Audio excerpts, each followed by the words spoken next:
All right. Should be live, should be all set up. Let me know if you can hear me. The notification went out. We have the first track for the feedback. I have the feedback all set up. Today is a little bit of a hectic day for me. I've been, I wouldn't say busy. I was relaxing the whole day. I'll tell the story in a little bit once there's a few people here, because I think you guys will enjoy what I have to say about what I did today. At least I think you guys will be proud of me, what I did today. Anyway, welcome everybody. Hope that you guys all have a good time and that you're joining properly. As you guys know, today is Sunday, so we're going to be doing feedback on stream, where I listen to your tracks and give you my opinion on what you can improve and how you can make the track better, make better music. That's the whole goal here. So that's what we're going to do today. As you guys know, you can submit your tracks in feedback on stream. The channel over here in the Discord, !feedback, should hopefully wake up the bot and allow you to get there if you're not already in my Discord server, which I do recommend that you do. As you can see, more people are joining in and sending their tracks. That's nice. So we already have 2 tracks to listen to now. Just send me a chat message here in the YouTube chat to see if everything is working, if you guys can hear me, if I'm not muted or anything. Because that's usually something that tends to happen at the start of my stream, especially today, because it's, as I said, a fairly hectic day, but we'll get into it. Just get a little candy here, get a little bit of sugar in me. That's always good for you.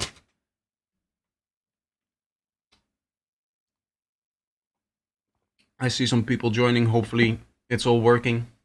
Yeah, just shoot me a chat message if you can hear me in the YouTube chat, so that I can see that everything is working. And then we'll get started. Today was very hectic for me. Hello, MindB. How are you doing? Very, very hectic. How am I? I'm doing very well. I had a date today, this afternoon. Originally, we planned on having a date from the morning. But she lives in Milan and I live in Cremona, so that's like an hour by train, and her train got, so she missed her first train and then her second train got like delayed or something like that.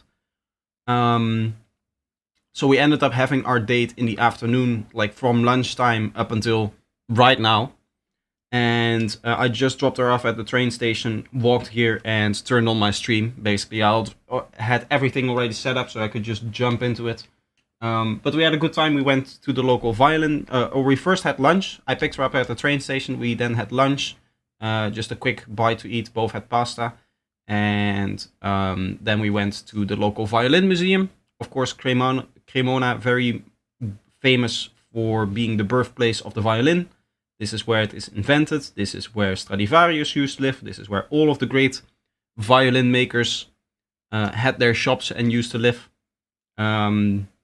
So violins, very traditional, Cremona is a very, very well-known city for the violins, and immediately if you get here by train, you'll see that, because there's like a massive violin statue at the train station. We have the violin museum, where we have many violin shops, we have many statues celebrating famous violins makers, including Stradivari, which is the most famous one. Those are the violins that go for multiple millions of dollars. We can hear you. Perfect. So yeah, that was my day. And before that, in the morning, because she originally was scheduled to get here at like 10 o'clock in the morning, and we were going to do, our plan was to go to the museum first, and then have lunch, and then maybe walk through Cremona and kind of chill, maybe have like a drink somewhere. We didn't really figure that part out yet. But because she ended up missing her train and then being delayed so much, we basically got here by lunchtime, so we couldn't do one of those things, right? We just went for the lunch, and then we went through the museum, and then I dropped her off again. It was all a little bit more cramped together, I guess. But this was our second date together. And yeah, we'll just have to see where this goes.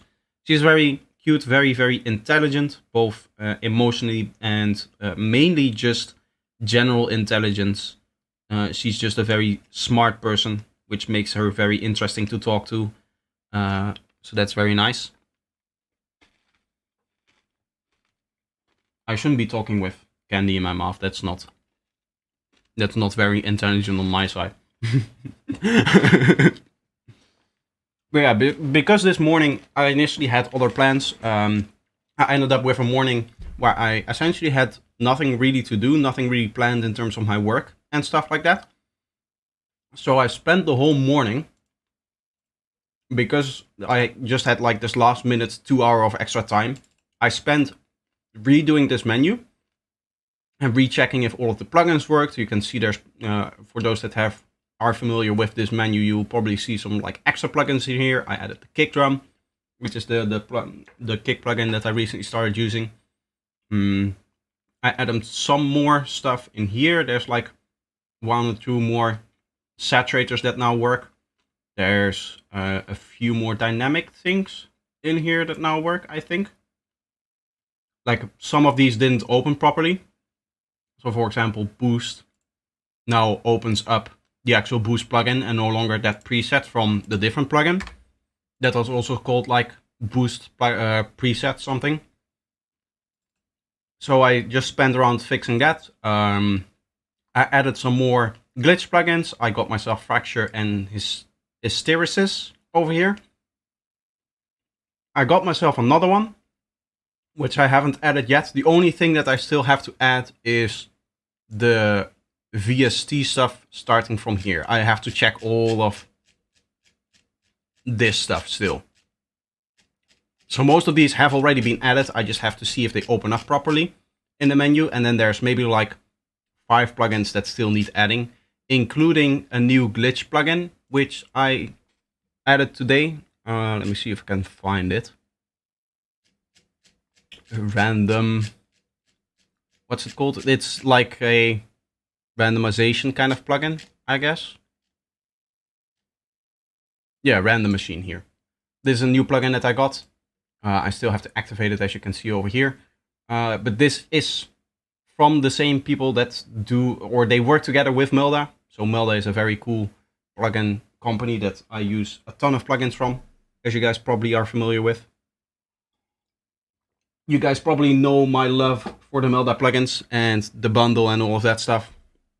So this is a plugin that is currently $9, and Subject Ultra, one of the people that runs the label with me, the Eclipse Sound Syndicate, he put me onto it, and courtesy of him, I just immediately bought it because it looks like it's very cool. It does like format shifting and distortion, some panning and stuff like that, and you can like randomize different sounds. So I guess this is useful when you have maybe like snares that all sit in a row. If you have like a build-up where you have like the same snare playing over and over again, you can use this to introduce a little bit of differences between all of them. But then I think you can take it much further if you bring it up a lot more, and then it goes into the realm of glitchiness. At least that is what I hope, because I would probably add this to the glitch category over here. I haven't tested it, as you guys can imagine. I was very busy today, as I said before. But yeah, that's probably going to be a video-worthy plugin, hopefully.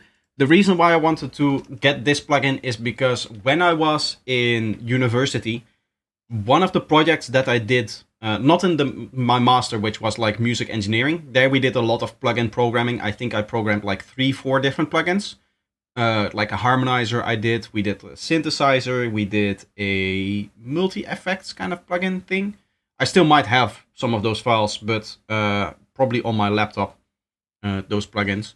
But we programmed plugins in Juice. But before that, when I was in my bachelor's degree for computer science, I also programmed a plugin, which is essentially what this plugin does here.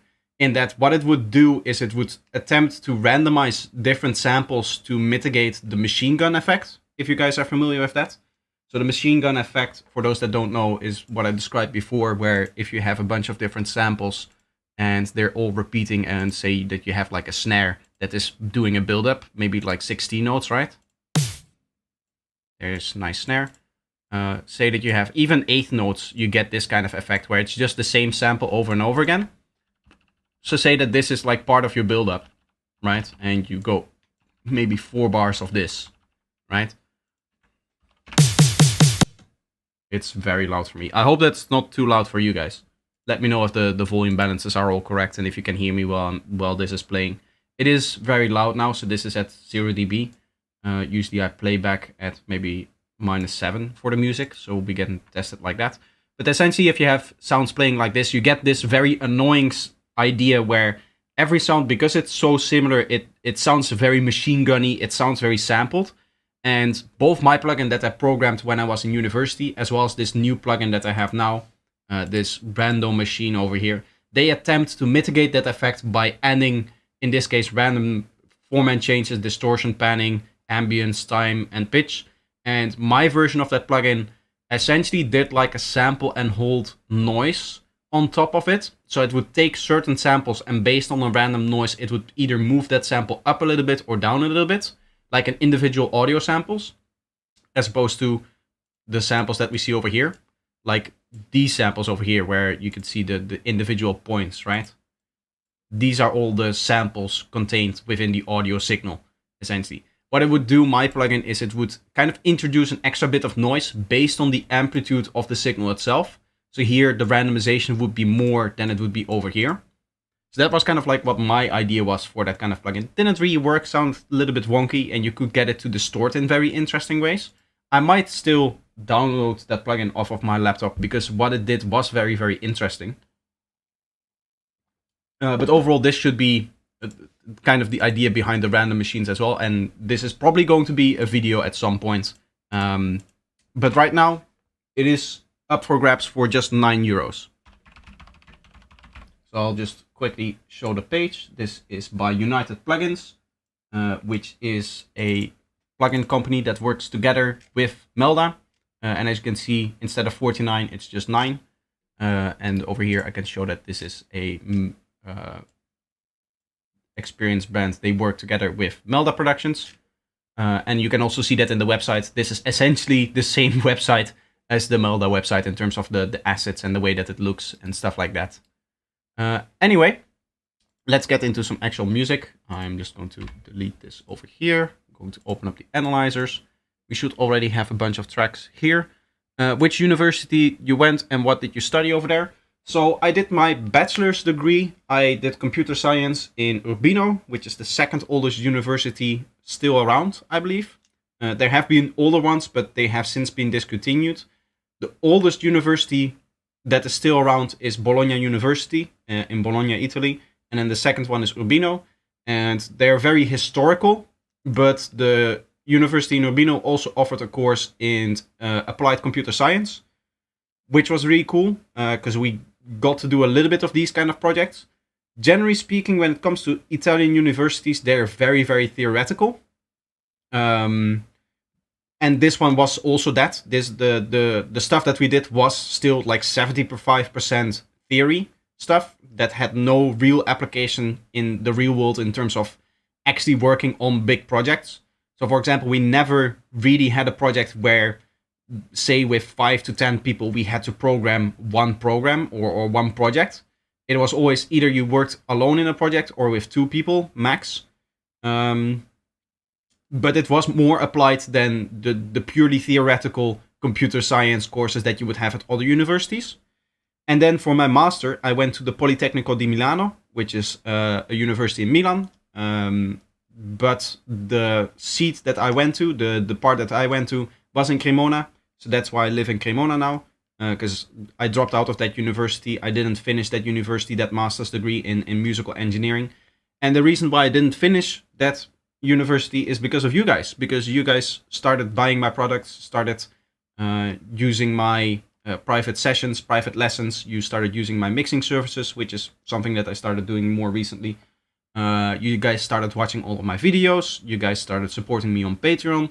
So I basically said, like, I can fully support myself with the music. So why am I studying for something that I already am? Right? So after a year, I dropped out of that. And the other reason for that was that also that other university, the master's degree, was purely theory. I've given this example before in streams where I talked about the university. We would look into a mixing console, the very big analog mixing consoles, and we would study the whole thing, the whole electronic scheme of it. We would need to know the functionality of every resistance, every transistor, every capacitor, every God knows what other things there are. To be honest, I've forgotten most of it because I just purely don't care about that kind of stuff. And we would study the whole electrical diagram of it, and then we would never use it. Do you know what I mean? So that's another reason why I decided to drop out. It just didn't. It was very technical, and I couldn't really apply that technicality to what I want to do, which is creating music content and being a musician, and not only just being a musician, but also helping you guys by making content and then teaching other people to be a musician. And then the second reason was I was already doing that, and I started to get so successful with that I said, like, I can support myself by purely doing this. So why would I continue studying to do something that I'm already doing? That didn't really make a lot of sense to me. So those are my universities. The bachelor I finished. I have a bachelor's degree in computer science. And then I started 1 year of musical engineering, my master's degree, and I basically dropped out because the things that I wanted to do with that degree, I was already doing. And I didn't add anything more to it. Here's this great console, we won't be using it. Well, I believe they did have some consoles somewhere in like a laboratory or something like that. But there would have been organized one day where we would go to Cosmo. But they organized it in such a way that my group that I was supposed to go with basically had to stay overnight because of the trains and stuff like that. So I ended up not going to it. But they do have a laboratory somewhere else. So Como is a different city. It's like an hour more away from here by train. So I really wasn't able to properly go there.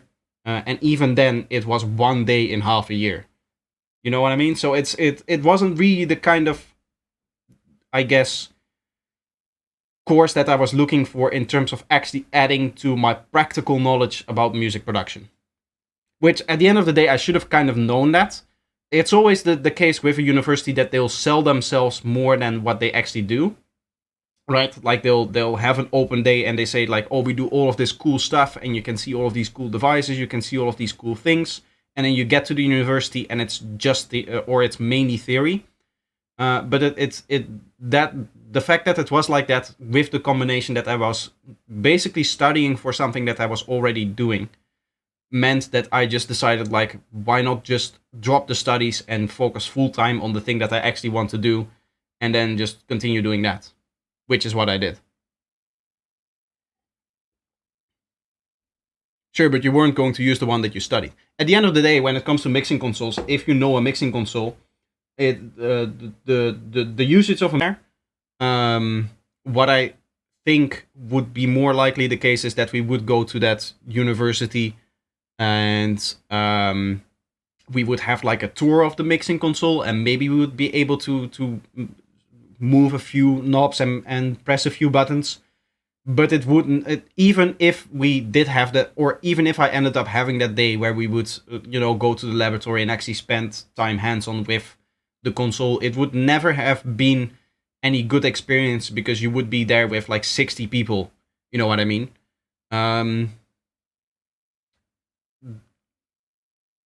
It's the way that you learn an actual mixing console and how you actually learn how to mix on one is just to do a mix. And it's not like they had the time to let everybody do an entire mix on a mixing console there in 1 day. So that's essentially the idea and the reason why I dropped out. Theory might be great for intellectual pursuits, but audio engineering is a hands-on craft. Exactly. Yes. You need to get your hands dirty and you just need to do things. I guess that is, when it comes to advice for music producers, that is maybe an advice that I should give more, is the idea that when it comes to the mistakes that people make in their music now, is something that you'll automatically pick up on in maybe a year, right? If you do another 6-7 productions, then you'll automatically train your ear in such a way that the mistakes that you're making now are not things that you'll be making in the next production and mainly the ones after that. So that is very well said. And with the university, I wasn't getting that. I wasn't getting any of that hands-on experience that you actually need to progress me in any practical way. Love your content. Thank you very much. Not saying that audio isn't intellectual, but you know what I mean. Audio is very intellectual. If you want it to be, you can dive as deep into it as you want. And I still have the love for the technical side of music productions. You guys probably know that I'm a very technical producer, in that I like to dive deep into the analytical side of stuff. I am a big fan of discussing certain things. I'm not going to spoil it too much, but I do have a topic for the conversations over here. You guys know that I do the conversations with projector thing that is going to go on its own channel. Yesterday evening, by the way, I rendered out the first 8 of those videos. So for those that have been waiting on the also projector channel, my secondary channel, there will be videos coming very, very soon. I just need to make the thumbnails and then they will be posted. But one of the topics that I'm going to talk about is a very technical hands-on or a very technical, very in-depth conversation that I had with somebody who ended up deleting some videos because of it on stereo. And I'll explain more later. I also want to shout them out because I do think that they did the right thing. And I want to give them a little shout out so that they get something in return for that they get a bunch of subscribers, because I do think me having a conversation with somebody that leads them to remove some videos that, plainly speaking, had some misinformation in them. If I do that, I do want to give them something back, because I do think that he ended up doing the right thing, and I think he should be rewarded for doing so.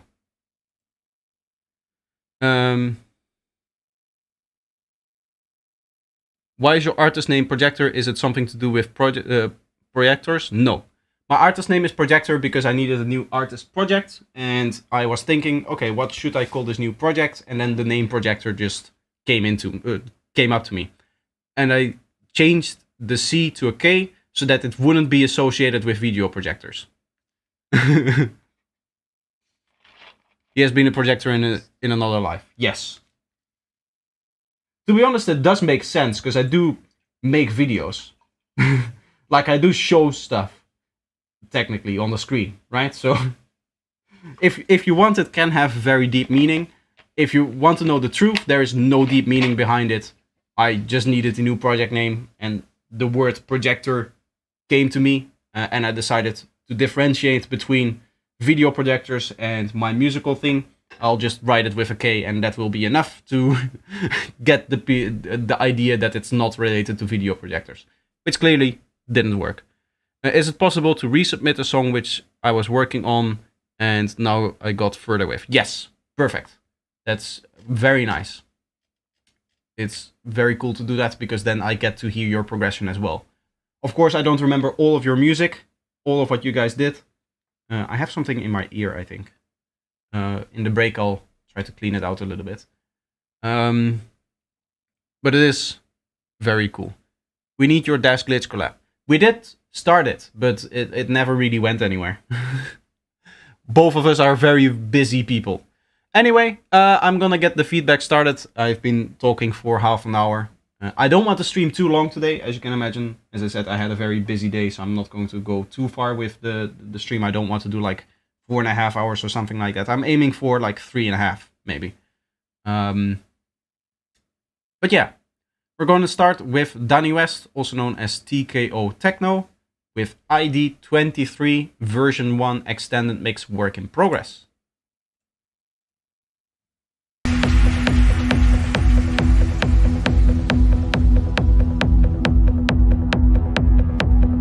I don't expect you to remember my previous work, just want to make sure. Once I play it, there might be a chance that I do remember it.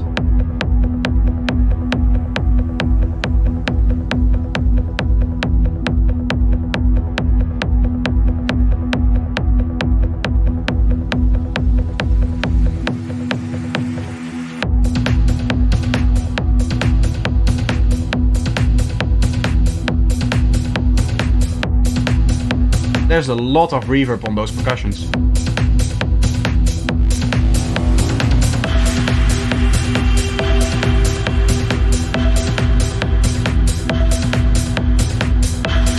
I do like the dark vibe that you're going for. I feel like you're mix-wise pushing a little bit too much. In the sense that the kick pulls a little bit back now, and the reason for that is it feels like this vocal pad and the vocal shout and some of the other stuff that you have is kind of all pushed up. Whereas the mixing, it's really important that you strike balances, right?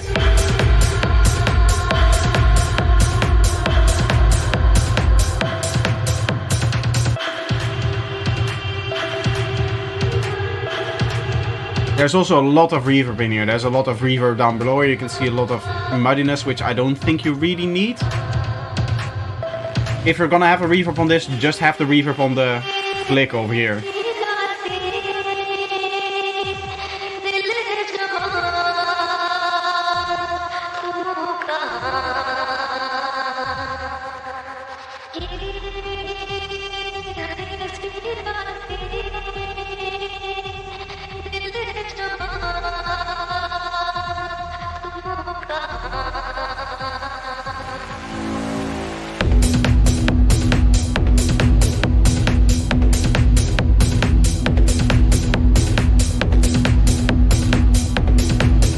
I like this synth. Overall, this part is sounding very nice here.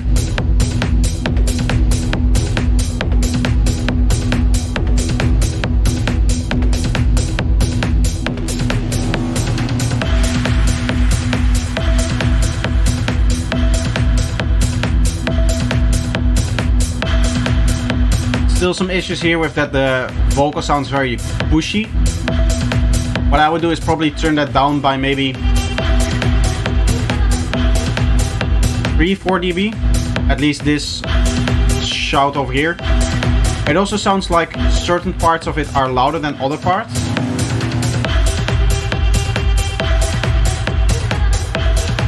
Like it sounds like it plays 2 times at the high loudness and then it goes down in loudness. I like how it sounds when it's the quietest, which is this one over here. Can I send something that is not trance? Of course. Yeah, it's the delay fading out. Aha! So it's like a 1 bar delay on the vocal thing then.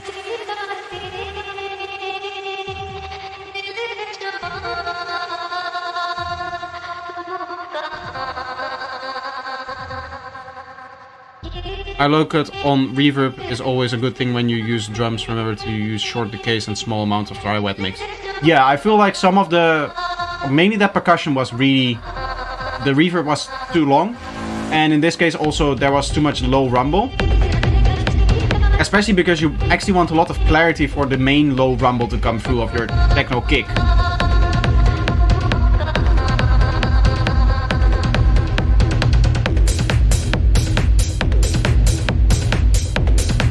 Here we could have the vocal playing another time. Because I do really like that vocal that you have with the trance gate on it. What I would maybe consider is turning off the trance gate in the break. So that in the break you have more of like a flowy vocal, and then when it's playing in a drop on top of your kick and bass and drums and everything, it fits more to the rhythm of the track. That way you have a little bit more a little bit more of a contrast between the breakdown and the drop segments. What I would do, TKO Techno, if you want that vocal shout to sit well in the mix, I guess the best way that you can do that is record the delay tail, cut out that last delay hit from it, which is the last bar before a new vocal plays, and then use that every bar, essentially, because that felt like the right volume to me for that element. Overall though, very, very nice track. Sounds really good. As you can probably tell, there's some detail things that I would change, mix-wise, maybe some slight composition things, but overall, sounds very nice. What is your opinion on the kick? Other people have given feedback and have said that it could be punchier. Yeah, I could see that. It's not necessarily wrong. It's very slashy through the mix in that it cuts nicely. There's a nice transient to it. One of the things that I noticed is that the rumble that you have is relatively either quiet or it focuses more on the higher like 100 hertz frequencies as opposed to maybe the lower 40, 50 hertz frequencies area. I can quickly play it again, maybe in just the start here. This part over here could be a bit bassier, in my opinion. This could be a bit that power that we see over here could come through a little bit more. I could see it being a little bit more punchier, but I don't necessarily feel that it needs to be like that. Like, it's not wrong in my opinion. You could aesthetically go for a little bit more punch though, if that's what you want. Overall, there's nothing like majorly wrong with the amount of punch that it has. It's still danceable, it's still nice. It could just be a bit more if you want it to be.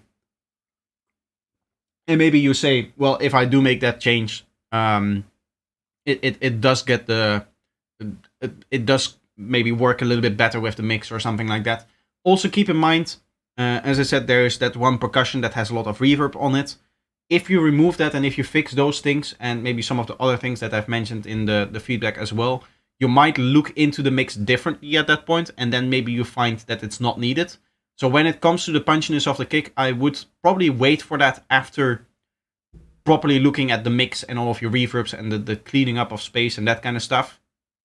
Something that I should probably make very, very clear at this point is that I'm not saying that you should remove those lower mid ranges from the percussion entirely, although you might want to have a little bit of a shelf to maybe cut out 2 or 3 dB.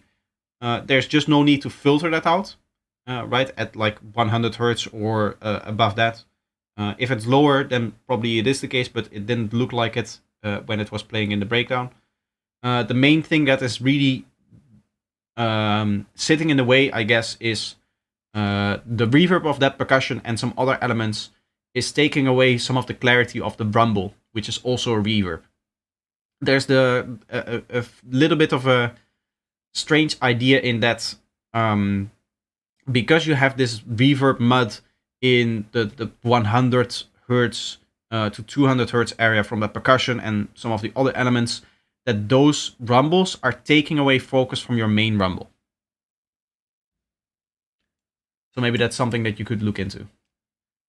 And even then, you might find that completely removing those frequencies from the reverb is not the right call, but just like shortening it. Because some reverbs do have like low frequency dampening, which allows you to make it so that the lower part of the reverb doesn't stay as long. Like, it's essentially shorter reverb on those lower frequencies. So that is maybe something that you could look into as well. Overall though, it is a very nice track and it's just detail things. And now we'll move on to Psychosy. I'm not sure how to pronounce it. Either way, B Rave 194 no mix. This is going to be high BPM stuff. I like it. Understood. Thank you, sir. You're welcome. This is B Rave 194 no mix. Music brings people together, as it should. It's a way of escapism. If they don't like their job, if they don't like what's going on at the moment, if they don't like the government. Take the vocal and increase it by like 5 dB, maybe. They're meeting other people and the night away. Maybe not 5, if given that this is not full scale. But that vocal should definitely be more clear. I can kind of hear it, but it should be standing out from there.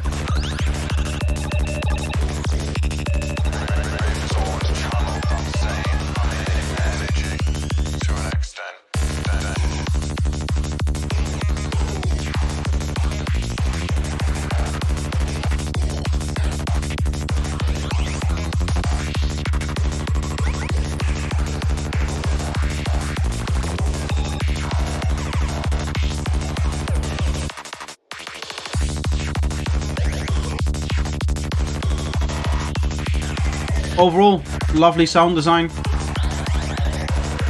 lovely kick and bass, nice drums as well. They could be a bit brighter, but as this is a no mix, I'm assuming that you're still going to get to the mix part.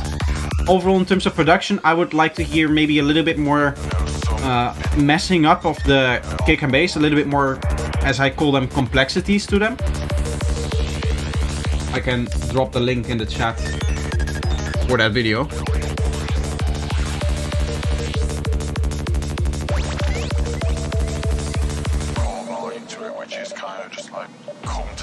In the YouTube chat, there will be a link where you can watch me talk about kick and bass complexities in high tech, which is essentially where the kick and bass doesn't follow the standard 4 on the floor, which you're doing over here. And you sometimes have like a double kick or like a little kick fill or something like that. But high tech is really known for playing with that kind of stuff. And I think that this track could use definitely more of that.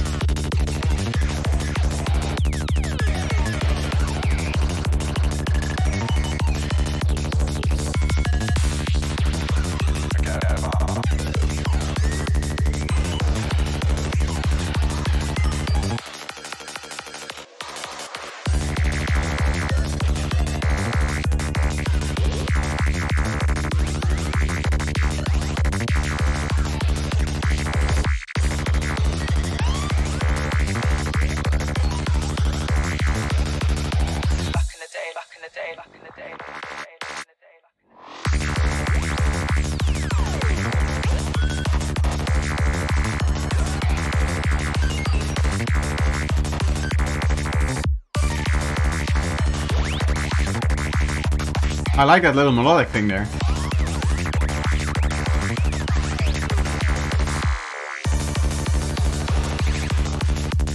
Like to maybe hear that element come back in maybe the form of an ARP somewhere. Could be cool. Because that's the kind of element that really gives your track a little bit of an identity.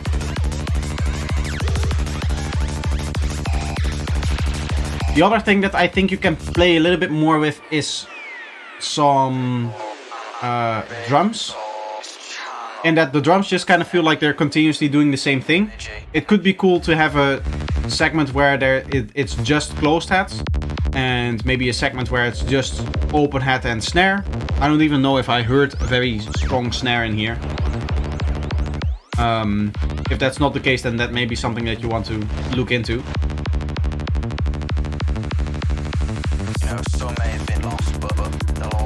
Yeah, here we have just the closed hats. This would be the place where you can maybe glitch them up. You're already doing like little fills with them, but maybe glitching them up a little bit would be nice. Having a few extra detail snares and stuff in there as well could be cool. There's a lot more that you can do in terms of the complexities, both with the kick and bass, as well as the top drums that you have. And since the rest of the track is doing very complex sound design, you can make everything sound a little bit more cohesive by also doing a little bit more complex stuff with the kick and bass and the drums.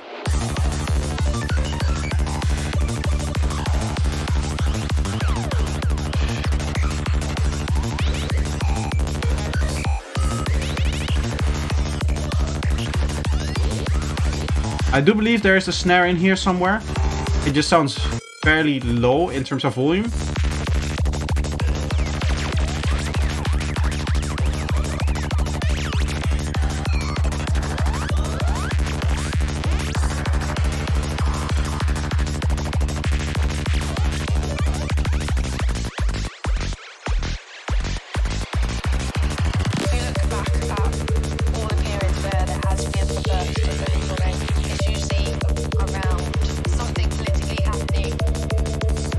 I love this. Nice little melodic, nice little dark theme under it. Cool vocal on top, which was coming through the mix. That was very well done.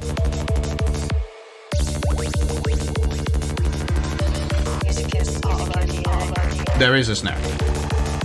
Waiting for my high-tech album. My high-tech album is not going to be an album, it's going to be an EP, maybe like 3-4 tracks when it does come out, but that's like a very long-term project.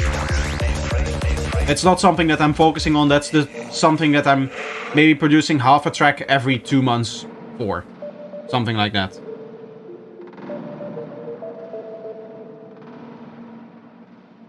Well done, track. I agree. Very well done. There's some detail work that you can still do. You can make it a little bit more complex. The final thing is with that slowdown that you had, it is probably a good idea to do that right after a fill.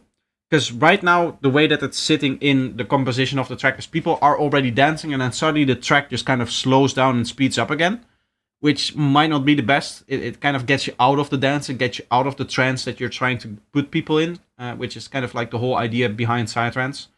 So it might be cool to do that right after a fill. Maybe have like a 4-bar segment that is kind of like this little breakdown in between where you're maybe doing some other glitchy stuff as well. But to be honest, the part itself sounded fine. So if you just isolate it, have maybe 15 bars kick and bass, a little fill, then have that segment as of maybe a 4-bar segment, another fill, and then you go back into a new idea, a new drop. That is a cool way to kind of how would you say, kind of change up the track in a way that is not necessarily interrupting the groove of the listener, because the listener in this case it is already dancing. But if it comes out of a fill and it's kind of like this transition element, people will understand like, oh, this is a little breakdown, as opposed to something that just kind of happens out of nowhere.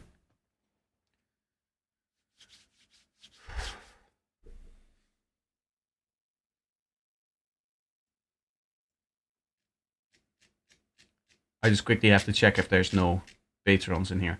For those that don't know, Patreons, level 3, level 2, and level 1 as well. All of you guys get priority in feedback streams.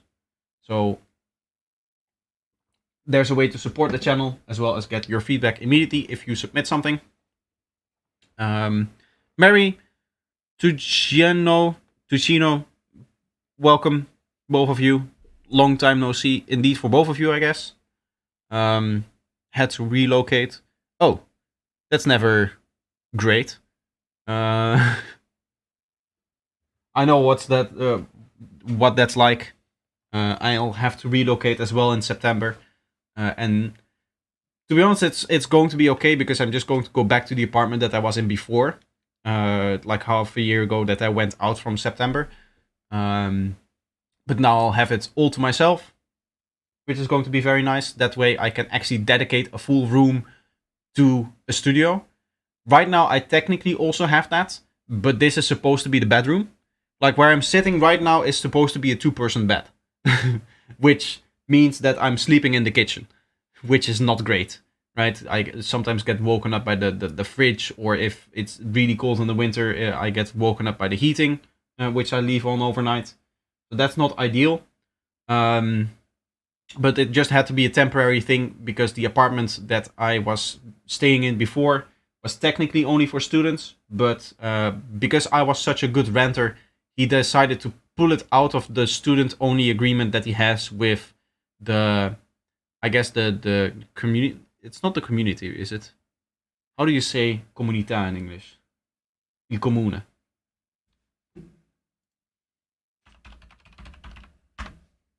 How do you say that?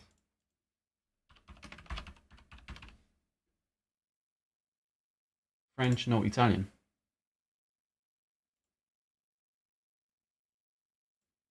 The municipality, yeah. So he had an agreement with the municipality in that only students could live in his apartment, so he would pay less taxes. But since I was such a good renter, and the apartment has been vacated for a year because he couldn't find anybody else to live in it, I'm just going to go back in and I'm taking on the whole apartment and just basically paying for the whole apartment as opposed to just one room in the apartment. Which is great. Means that I can have a studio, have a bedroom, have a living room, have a kitchen, have a bathroom, and then I'll have another room that I'll end up not using, which I can maybe use for storage and stuff like that. But overall, that would be very, very nice. The town, yeah, the municipality, I guess, as Google Translate said, is the right word.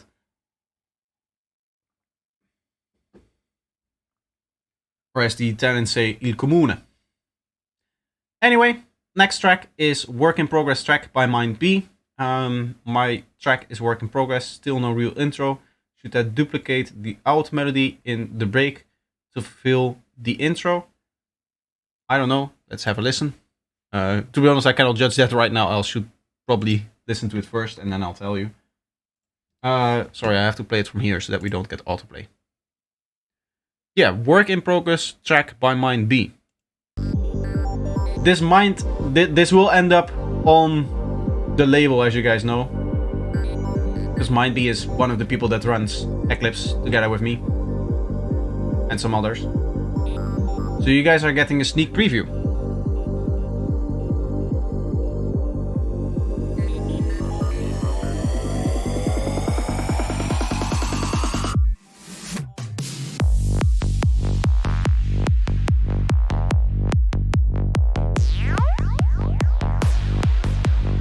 I like it.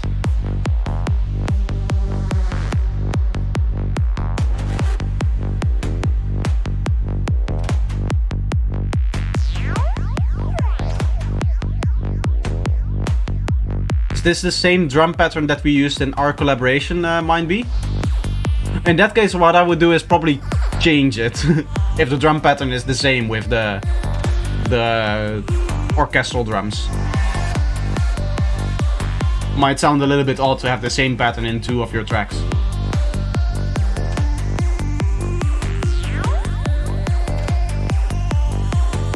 It sounds at least very, very similar. I would have to check if that's the case.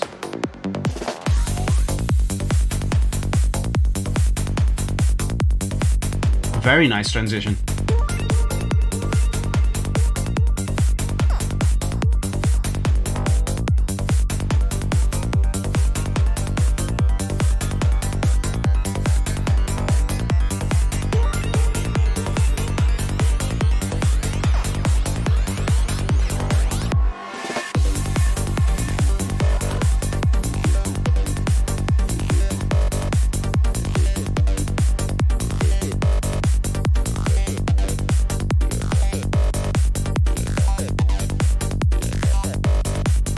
I like this drop. I like it too. This is very, very well done. There's not a lot that I can say about MindB tracks. He has a very unique sound as well. He is very good at melodic stuff. That is the stuff that is coming up here that you hear in the background already. And I'm very jealous of the way that he does grid synths as well.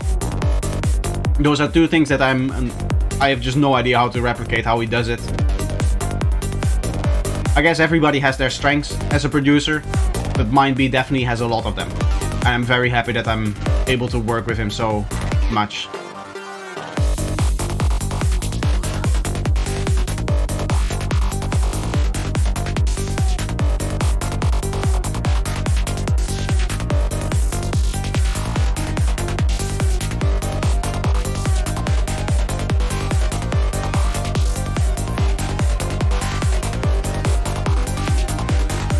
What would be cool is maybe like a...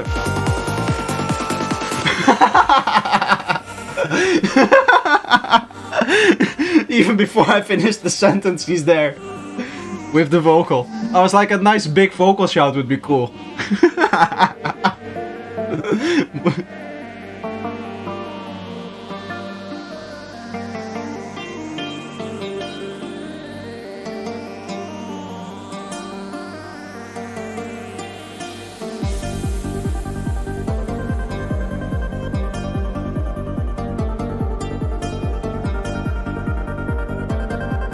What could be cool in terms of an intro is, since this is a little bit higher in terms of the energy, as the intro would maybe be, is to take this out sample that you have now and use it in some kind of granular way, as opposed to just playing a melody with it.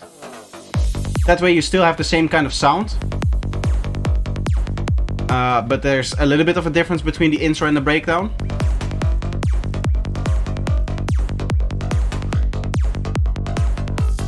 You're both beasts, sir. Thank you. Yeah, I do think every producer has its own strengths, but I can definitely see that MindB very much knows what he's doing.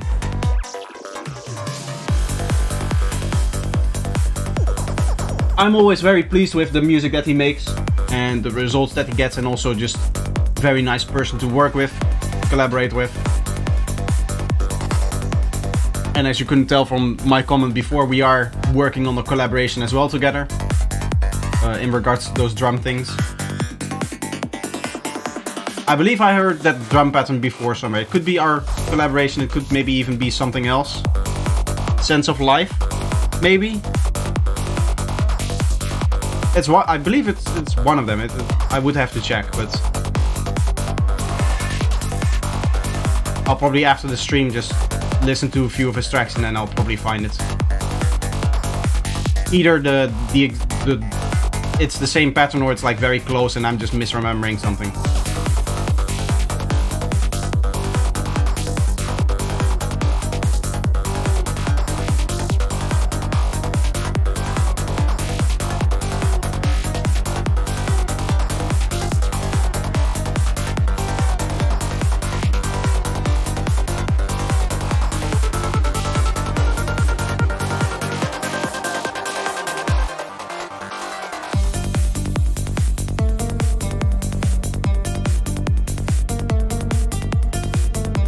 I don't know what you use for that trans-gated vocal right before here. What might be a cool idea is to continue that vocal into these 16 bars here as well, so that you have like kind of like a vocal pad playing on top of this out sample. That way you also have the vocal pad kind of staying in there a little bit longer.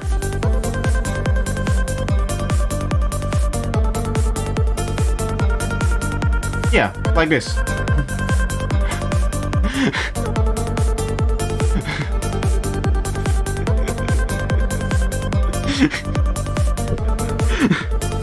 It's like he's reading my mind.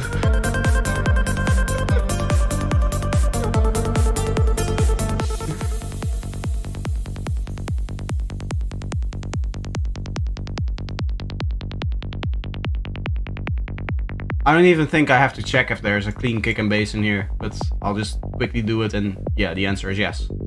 MindB very much knows how to clean up his stuff as well, and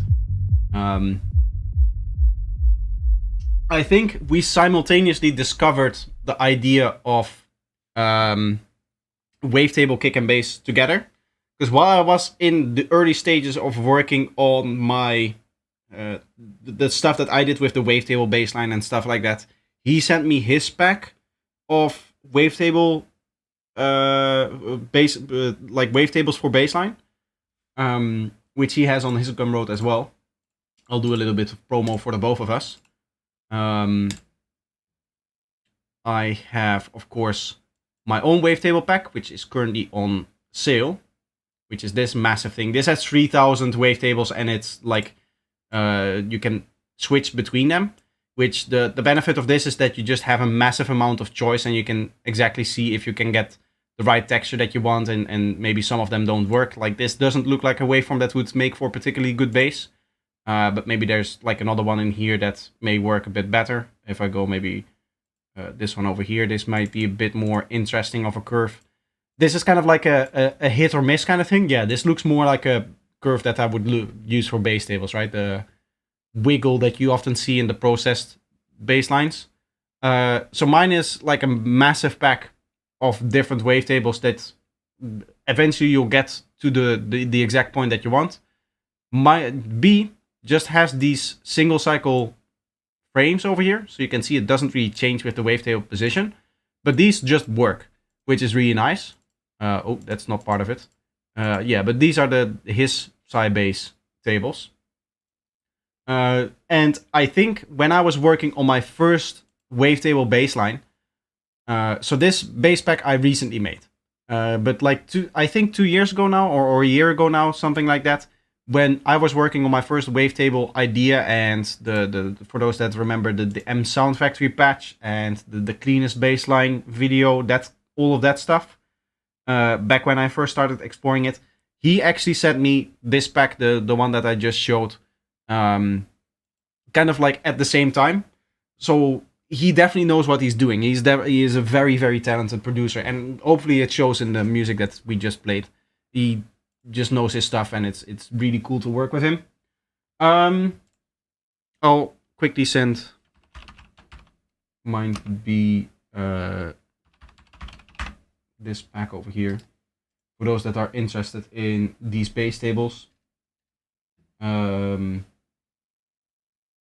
they're actually free, I think. Yeah. So this is his Gumroad. He has 3 different products that you can choose from.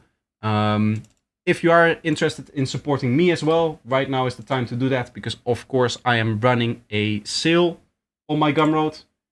For those that don't know, you can get 30% off of all of my products, including my masterclass, all of my packages, all of the stuff that you see over here, the new base tables, the new vitals pack over here. This just came out yesterday. Yesterday I posted the trailer. Today I posted the walkthrough video. All of this stuff is 30% off. All of the masterclass is 30% off. If you ever wanted to pick up the masterclass, now is the time to do so. My mini packs, although they're just $2, so here it doesn't really matter. And the remix packs and licenses for my whole album. If you're interested in mixing any or remixing any of my album tracks, or you want for some reason to buy the whole album in stems and license, there's also an option for that. That's $300, so there you would save the most value, I guess, but not many people do that. In fact, I haven't sold that once. For obvious reasons. That's not really, the remix packs isn't really an in-demand product, but if you're ever interested, then you can pick it up. But all of it is 30% off if you use code SPRINGSALE24 at checkout. No caps altogether, so no spaces whatsoever. You get 30% off of everything that I sell. And it's a good way to support the channel. It's a good way to support what I do. It allows me to continue making these videos and not have to look for a job. So that's very nice. And yeah, very cool. Next up, we have ZWB with Nebula 03. That rhymes. Hi, my current project, still work in progress. Third part is still pretty wacky. We'll be the judge of that. Sorry, I have to play in here. I have to get used to that. Because there's no autoplay in here. Anyway, Nebula 03. Starting off very wide. Too wide, in fact. The pluck is okay. That I think maybe not even the pluck is the pluck is even, at least the delay of the pluck is feeling or it's looking a bit too wide, but mainly that atmosphere is looking definitely too wide.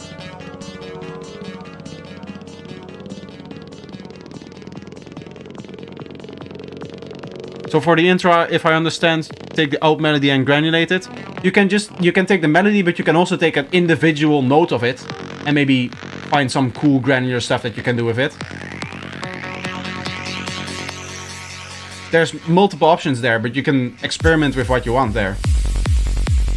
Very heavy on the sub bass here. A spectral figure robed in stardust. Kick and bass definitely needs cleaning, but this is still work in progress, so I'll leave it be here. Cosmic spells. His hands crafting infusions. I like how the vocal is sitting in here.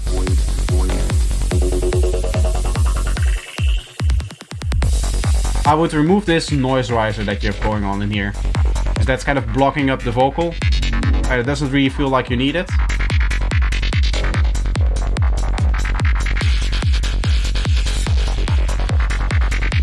Stuff is out of rhythm here.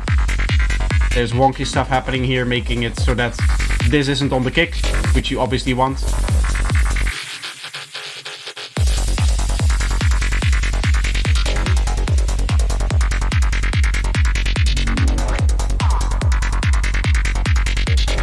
Maybe one of the midis got messed up, or you duplicated it over in the wrong way or something like that.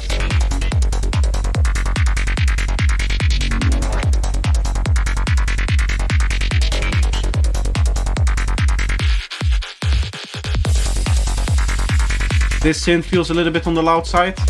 And at this point, this synth over here, it should probably stop playing. Because it's starting to become repetitive, it's starting to become boring, especially because you have the same modulation on top of it every time. I think MIDI messed up. Yeah, that could be the case.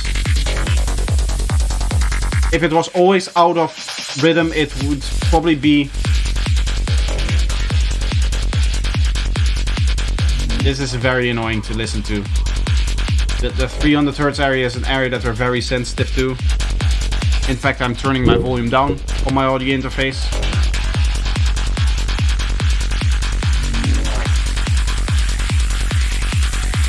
But if it was always out of rhythm, it would probably be like a plugin malfunctioning or something like that, or delay compensation doing Ableton stuff.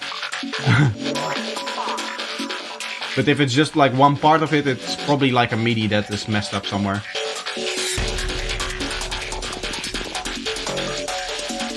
Here with this sound, what I would recommend is whatever you're using to keep it in this high area, move that around as well, so it's not constantly in that part where you're very sensitive to.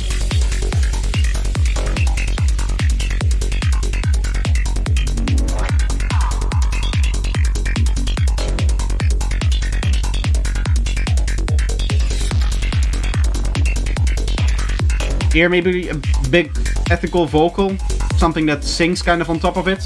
Something to really grab your attention would be nice.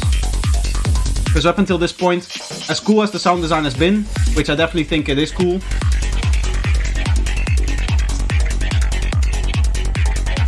I also like what you're doing here with these chopped up vocals, or whatever it is. There's not really a standout element that really grabs your attention and is really unique in terms of the sound design. Which I know is a very hard thing to do, especially if you're a beginner.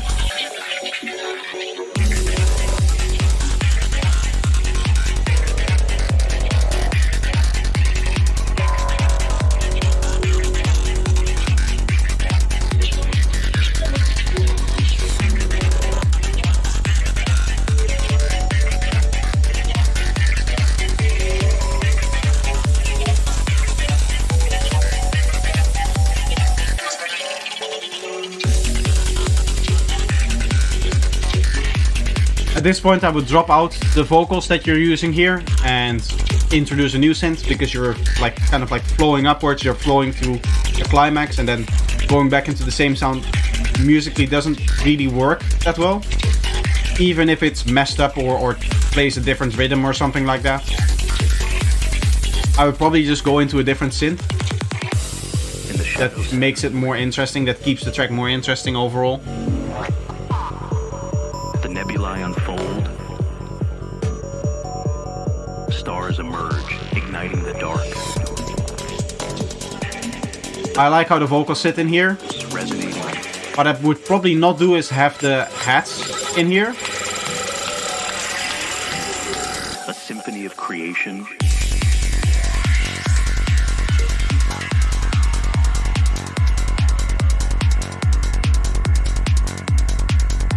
I like this, but I don't like that this bass note does not have any bass. The nebulae unfold. Bass should bass. When bass, no bass. Bad bass. Stars emerge. I like this. I always like vocals in the drop doing stuff like this.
Hi people, nice track. Welcome. I haven't said welcome to anybody in the stream yet today. Shows how tired I am today. No, not tired, just had a busy day. Had a fun day as well.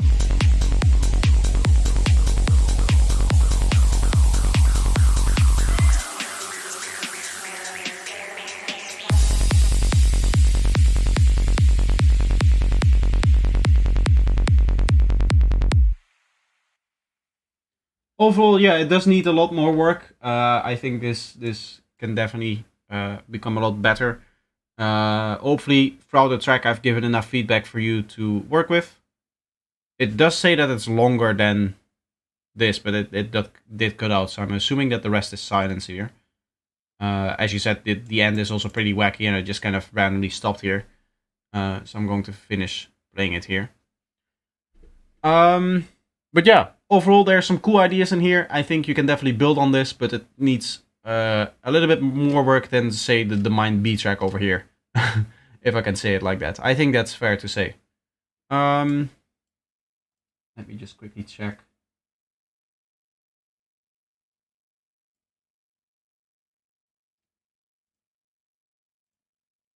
I think that isn't for the stream. Maybe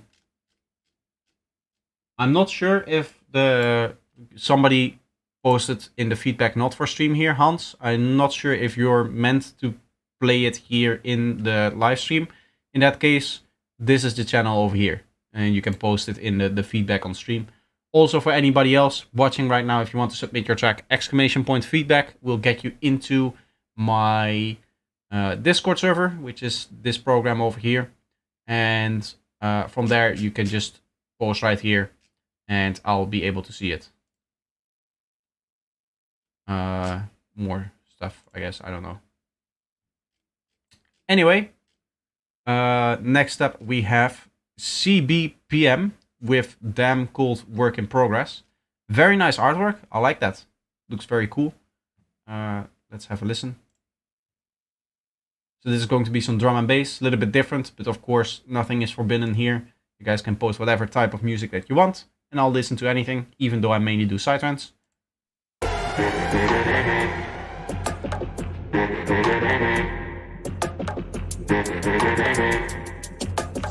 I hope this is not some kind of remix that I'm unfamiliar with. For those that don't know, there are rules to this whole thing over here, so read this before posting.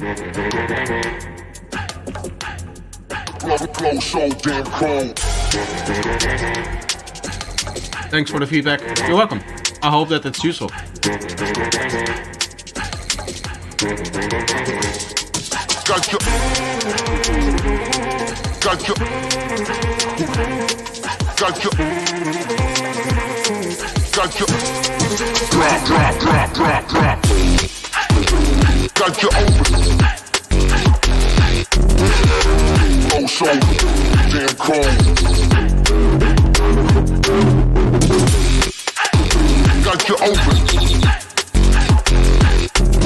Phil, as you described it, very, very filthy. I do agree with that assessment.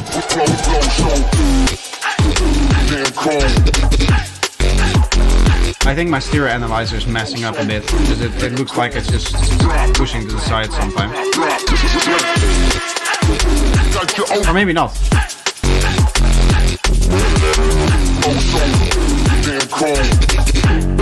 It's not an issue the way that the stereo field is like pushing to the side, it's just strange to see. Like the stereo field sounds fine here. Overall, this track is sounding very, very well done.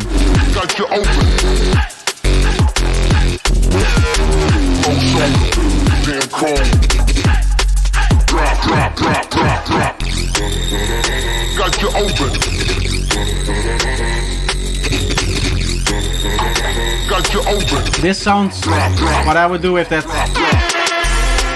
like very high sound is probably lower it a bit, because it sounds very piercing. But the rest, like mix wise and sound design wise, this is very, very well done.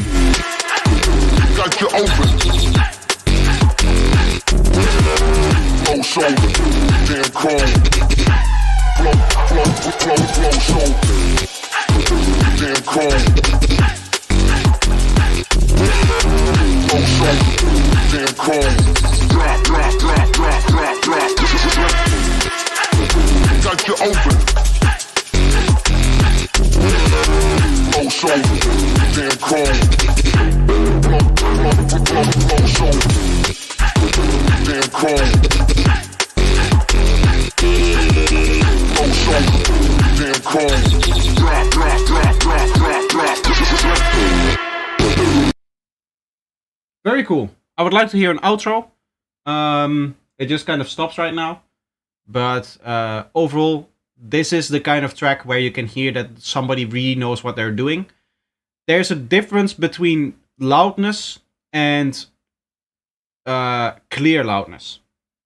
And having made dubstep for like 5 years, and it taking me 5 years to get to a point where I could get that kind of loudness and clarity from a master, it shows that you definitely know what you're doing. I'm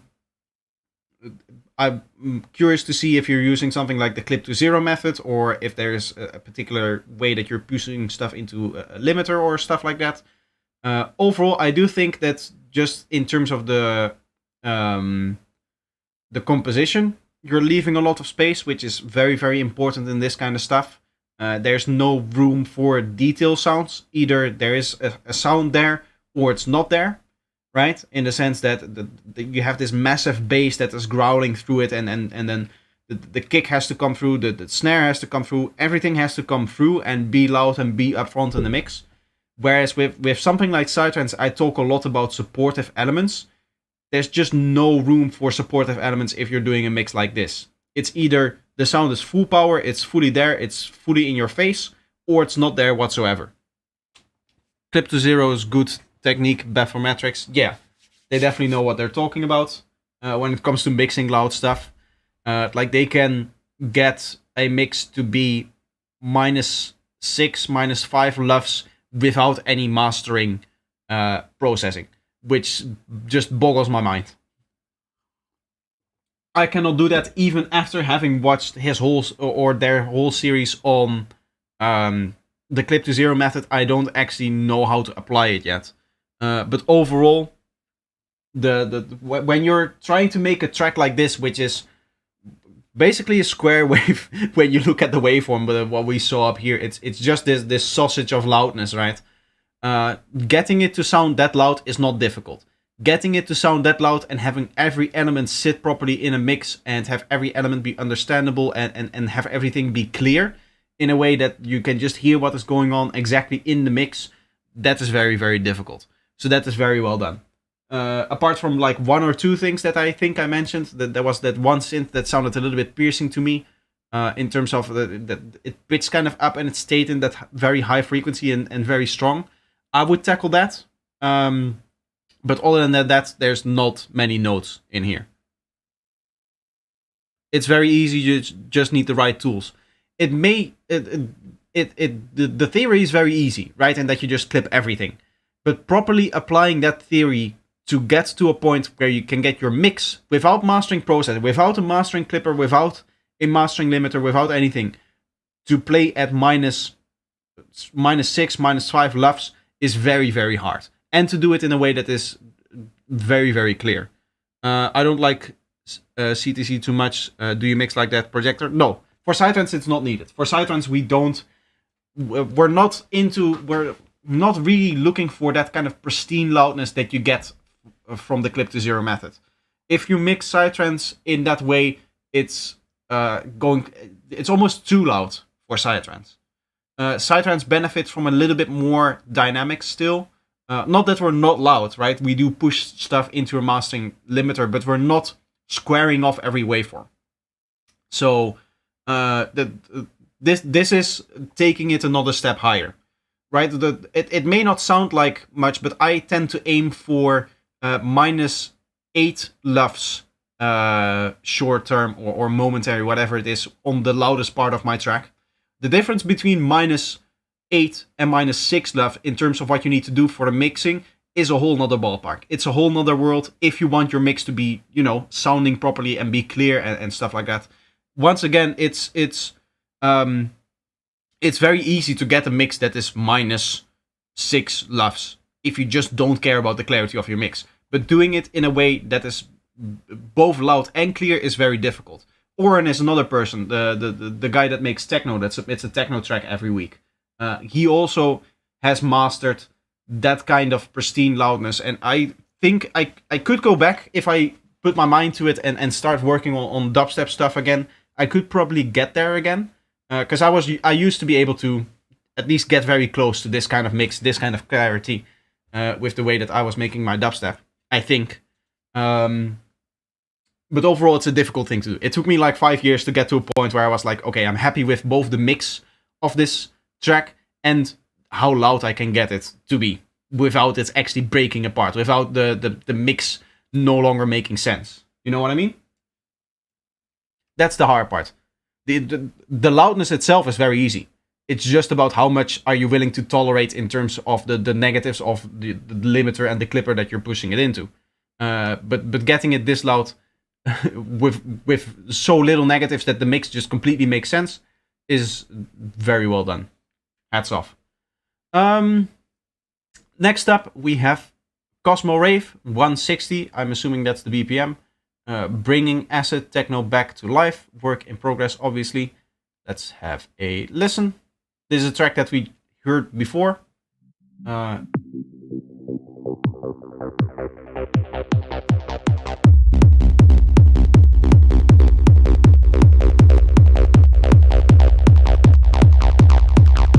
I was about to say, like, panning your kick drum is probably not a good idea.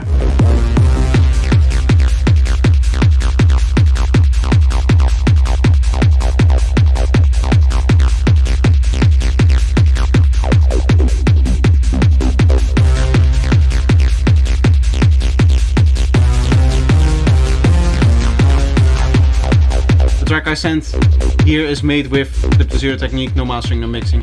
Everything on point, at least on my ear. I would say that this is a little less pristine.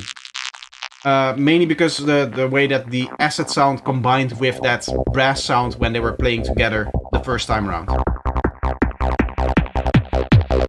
I can also hear some clipping distortion, which in the other one you couldn't really hear because it was masked properly. In here there's not a lot of high frequency stuff just naturally there, so you hear the clipper kind of doing that on the transient of the kick drum. But for example here where the brass plays, the acid line kind of takes it back. Also there's some really weird stuff going on with a DC offset or low frequency rumble or whatever. This, you should remove that. That is it's not going to benefit you in any way.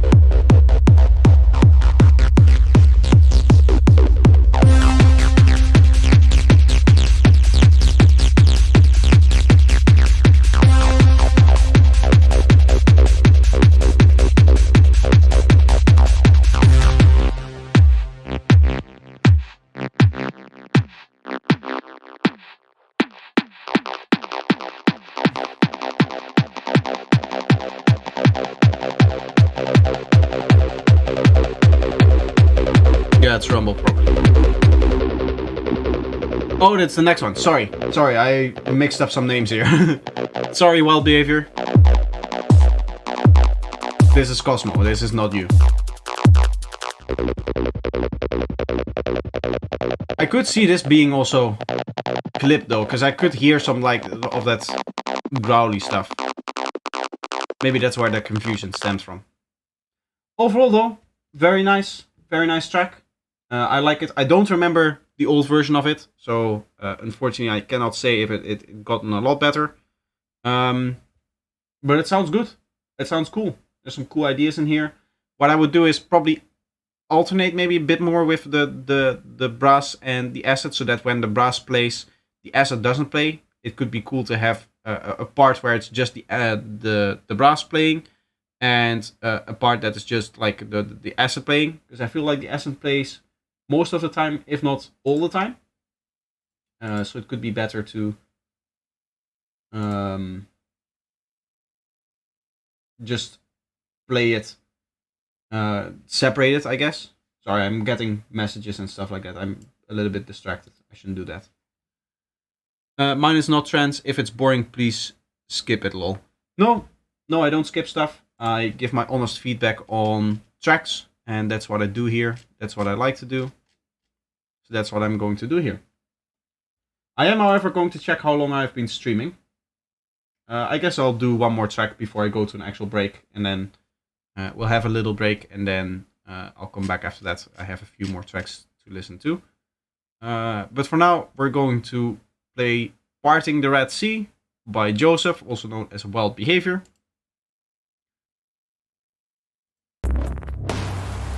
So this is made with clip to 0 here.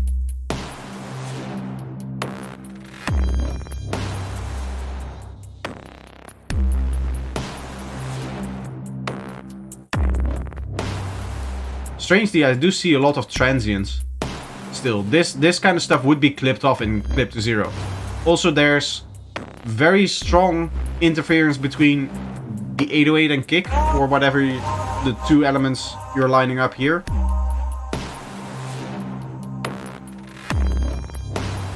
Not everywhere.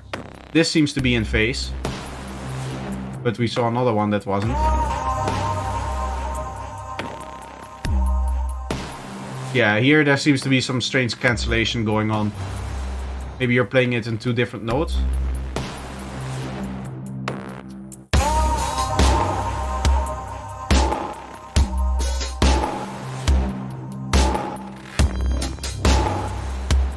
It doesn't look like it.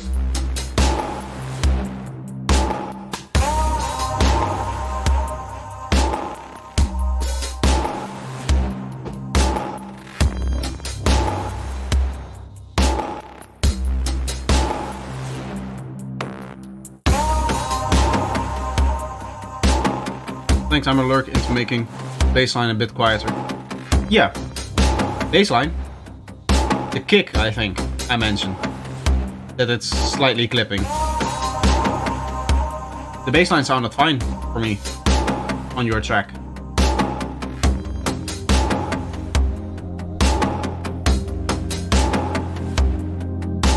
Hey there, just wanted to let you know that I really enjoyed the content you have been sharing lately and that you have really improved a lot with your creation process. Everything you explained is really on point. Thank you.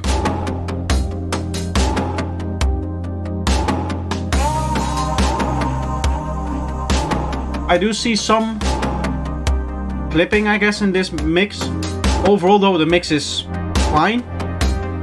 And I would recommend not using the CTR method on a mix like this.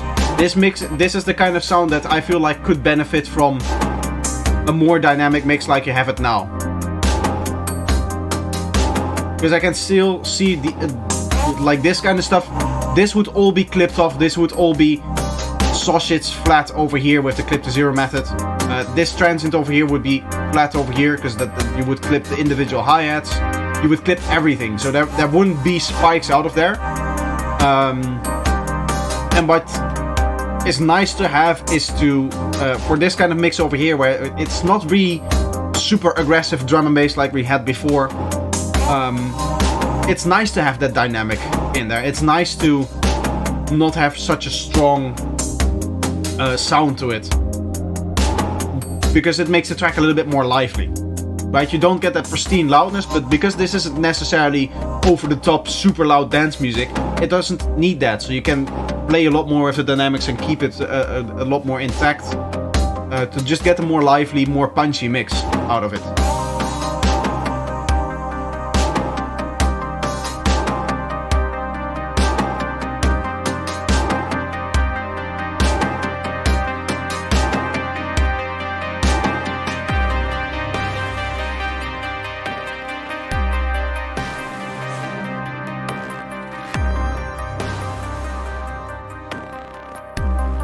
I would consider this more like an experimental ambient track, which, by the way, I really like this kind of stuff. Musically, there are some very interesting ideas in here.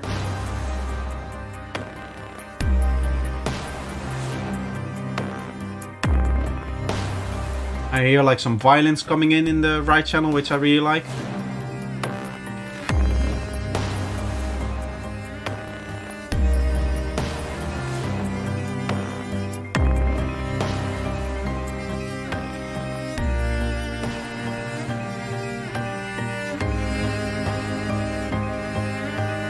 Maybe a choir that is doing chords under it that is slowly building up could be cool.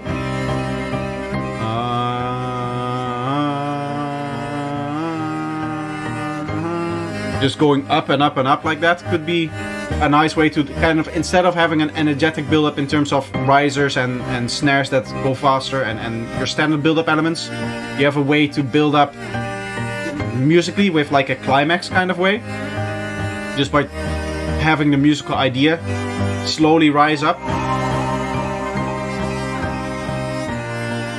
Maybe even this vocal stab that you have over here can be pitching up with that. Could be cool, while keeping the other melodies, the strings and the piano playing the same melody.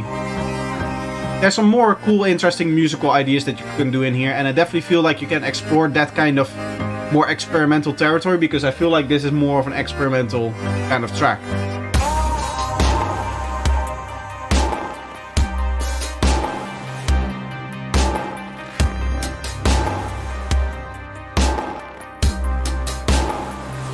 I'm also a very big fan of the stereo snare here.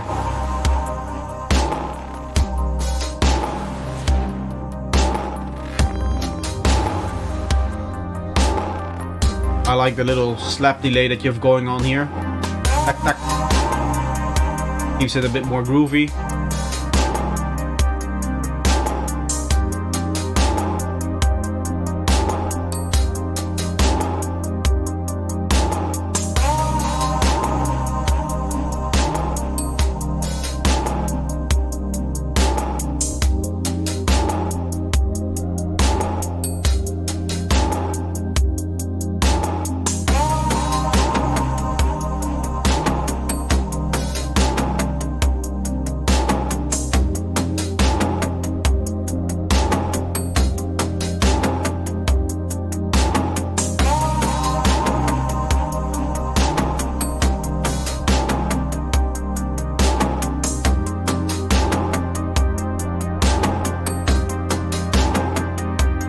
We'll try some of these sounds.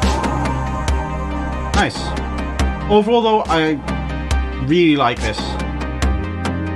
There's some really cool stuff going on in here. And you mentioned that you were using the clip to zero method. It doesn't look like it, it doesn't feel like it. This is definitely not the kind of loudness that you'd get from the clip to zero method. So either you don't understand the method, or you do understand it and haven't fully implemented it yet. Because the clip to zero method leaves no room for dynamics. And this track is very dynamic, and I do think that that's a good idea, to keep it that dynamic. As I said before, this is not the kind of track that needs pristine, full-on loudness like that drum and bass track that we heard before. So if you are using the clip to zero method, or plan on implementing the clip to zero method, I would recommend against doing that. But in the sense that this track does not need it. It's, in terms of the dynamics, it is a better track if you keep it more dynamic, because this is not the type of music that needs to be loud, right? This isn't drum and bass, this isn't dubstep, this isn't hardstyle. And even with psytrance, which is the kind of music that does get played very loudly and needs to be loud, even there, clip to zero, it gets you the kind of loudness that is too much for psytrance. We don't master at an integrated loudness of -6 LUFS, which is where clip to zero tends to get you. If you run through it and properly implement that in your whole project, you tend to get like to -5, some people even get to -2 LUFS. There's people that do that, which is absolutely crazy. Integrated, right? So that is over the whole track measured. That is intro, drop, and everything. They get to -2, not -2, maybe like -4 integrated, -2 momentary, whatever the smaller measurements are on the louder parts, essentially, which are insane numbers to keep it right, to keep it clean, if the mix is clean, right? And again, anybody can push stuff up into a limiter until it distorts to shit, just to say it like that. But there's very few people that can create a very pristine loudness without getting any of the negatives that are commonly associated with that kind of loudness. And most music doesn't require it. There's no need for this to be loud. This is the kind of music that you put on in the background when you're maybe having a conversation with your pal, and this is kind of like an ambient track. So for that reason, I wouldn't use the clip to zero method on this one. Thank you for your time, bro. I think techniques in overall are very interesting, but for me, it's the story every time. Yeah, that's more important with this kind of music as well. The mix here is secondary. Of course, that's also the case with very loud stuff. Even part of the clip to zero method leaks into the way that you compose and arrange a track and the kind of sound design that you do, because it keeps into account which frequencies you're using. Like you want to have a sub bass in there for the clip to zero method to really work properly, because that's kind of where you're clipping against. You don't want to put too many elements on top of each other, because then it becomes more difficult to kind of mix them together within the clip to zero method. There's a lot that goes into that method. There's a reason why Baprometrics, when they made that video series, it is like, without saying something stupid, I believe it's like 24 videos with an average video length of maybe like 1.5 hours per video. There's a few in there that is maybe like half an hour. There's maybe 1 or 2 that are like 10 minutes. But there's also videos in there that are just explaining one particular topic of the clip to zero method, one minute thing, and then the video is 2.5 hours long. There's a good reason for that. And they explain in a way that is very dense in terms of their explanation as well, in the way that I like to explain as well. If you go into my ultimate guide to kick and bass, which is 3.5 hours long, there's a lot of information that I present within that video, and they do it in the same way. Baprometrics, they do it in the same way, in the way that they explain their stuff. It's very dense material. There's a lot of information that you need to know, and a lot of that you need to understand for you to effectively implement that kind of mixing strategy. It is very difficult to do, and I am really jealous of the people that do that, like Oren and the person that submitted before that drum and bass track. Let me give proper credit here, because I am very impressed with those people. CBPM, these kind of people, when they implement something like that and they get that kind of pristine loudness, I'm very jealous of that kind of thing, because it is very cool to be able to do that. Anyway, I'm going to leave it here for now. I'm going to take a quick break, roughly 10 minutes, something like that, and then I'll be back. In the meantime, I'm going to let you guys hear one of my tracks. I'll put on a fan favorite over here, which is this production over here. If I can drag it in, please. Hello. You guys really like this track. It is still in production stage, but it's, I would say, practically finished in terms of the production. It needs mixing and mastering, obviously, but the production side is, I might go through it one more time to just check for details and do like one final complete listen through and write down all of the details that I want to change. But I might not, and I might export directly for mixing if it ends up being 1 or 2 things. So this track is practically finished in terms of all the ideas, and it just needs mixing and mastering, and then it's going to be part of an album. So you guys won't hear it for a long time still, because I need to write the rest of the album. No, that's not true. The writing part is 75% finished on the album, and then I would need to mix everything and master everything, and it's a whole other thing. It's an end of 2024 kind of project, I guess. Anyway, I'll take a quick break, and then I'll be back, and we'll continue listening to the Mary track and the other 2 people that submitted, and whoever submits after that. So continue submitting, and I'll see you in a bit.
any dream you wanted to dream. Naturally, as you began on this adventure of dreams, you would fulfill all your wishes. Every kind of pleasure you could conceive. And then you would get more and more adventurous, and you would make further and further out gambles as to what you would dream. So in this idea then, everybody is fundamentally the ultimate reality.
If this track did not have such a long outro, my timing would have been perfect. But now we just have to sit here and wait a little bit. Hello, Davey. I should say hello to everybody, but I kind of forgot doing the stream. I'm sorry. Hello, everybody. Welcome to the stream. To everybody that I did not welcome before, welcome. Also, Kev Human, Mary, Alexander. I'm just going to go off a bunch of names, but there's probably people that I forgot. That person, welcome, welcome. Okay. Let's see.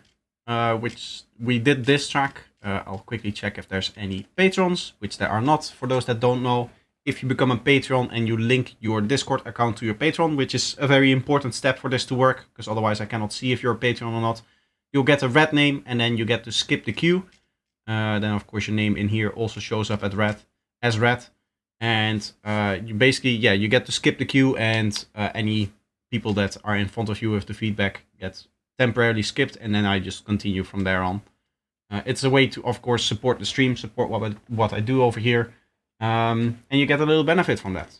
Other than getting early access to videos for some tiers. Some tiers get discount codes of my Gumroad products, which right now you don't need because there's a sale going on my Gumroad page of 30% off of all of my products. There's other benefits as well. There's a whole Patreon section, which gets criminally underused, mainly because there's not a lot of Patreons on here in the Discord at any time. So mainly they just like to blend with the rest of the thing over here, but you also get your name in the description of my videos. For the highest tier, you get other feedback as well. Like you can send me a track and I'll write out usually like a long text thing. I don't know if I have any examples over here, but I won't go into the Patreon sections just to kind of hide what's going on there and keep that a little bit private, of course. Because that is one of the benefits, right, of the Patreon section, is that it's a little bit more private. If there's something that you want to discuss with me or any of the other Patreons, then you can do it there. Anyway, next up we have Falling Deep by Laskar, also known as Mary. Hey, been busy relocating and making this project track, not mixed, just finished production. Hope you like it. I hope I'll like it too. How do you get the discount on Gumroad? You use code SPRINGSALE24 at checkout. No caps, all small letters and all together. And then you should get 30% off of all of my products up until the 5th of May. Including masterclass, including any of my packs, everything on my Gumroad is discount.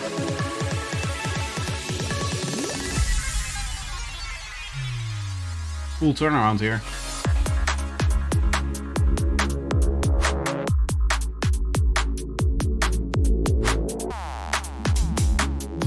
It could be a little bit louder. I like the vibe that we're going for here though.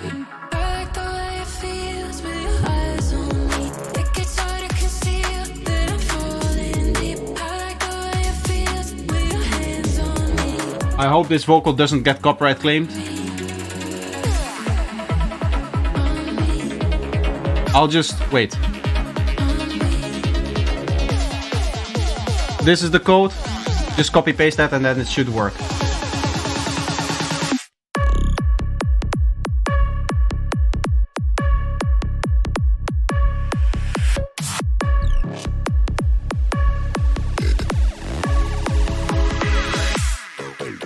I like it.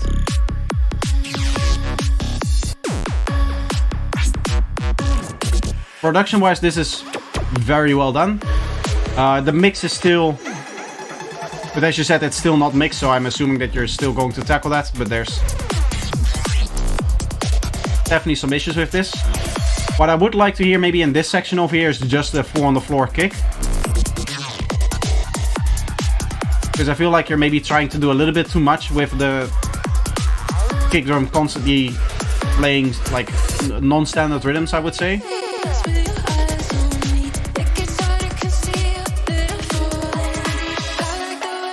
It would be nice to have a section where you're just full on like dancing into it, which is usually the what you get from 4 on the floor, right? That's the easiest to dance to.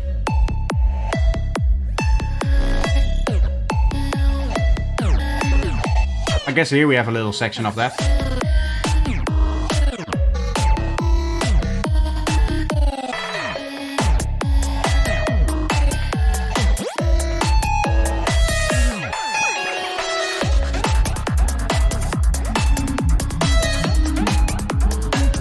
Yeah, you can see stuff like this synth that suddenly becomes very loud. That's the kind of thing that you should probably tackle in your mix.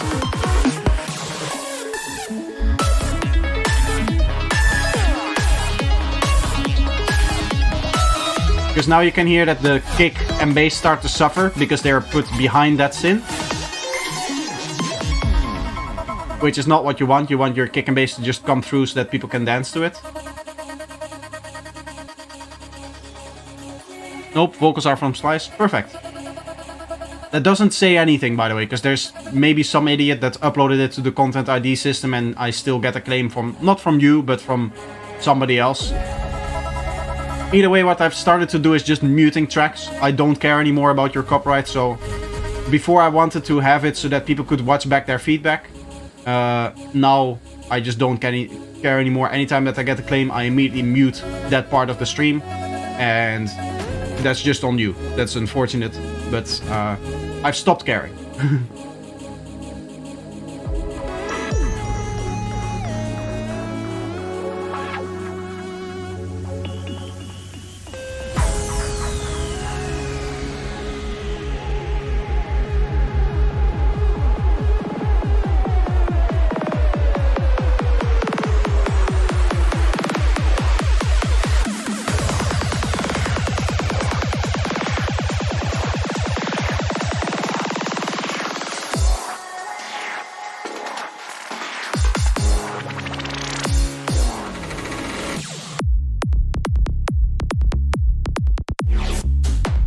Yeah, this track is, production-wise, it's there, it's powerful, it's strong, the ideas are very good.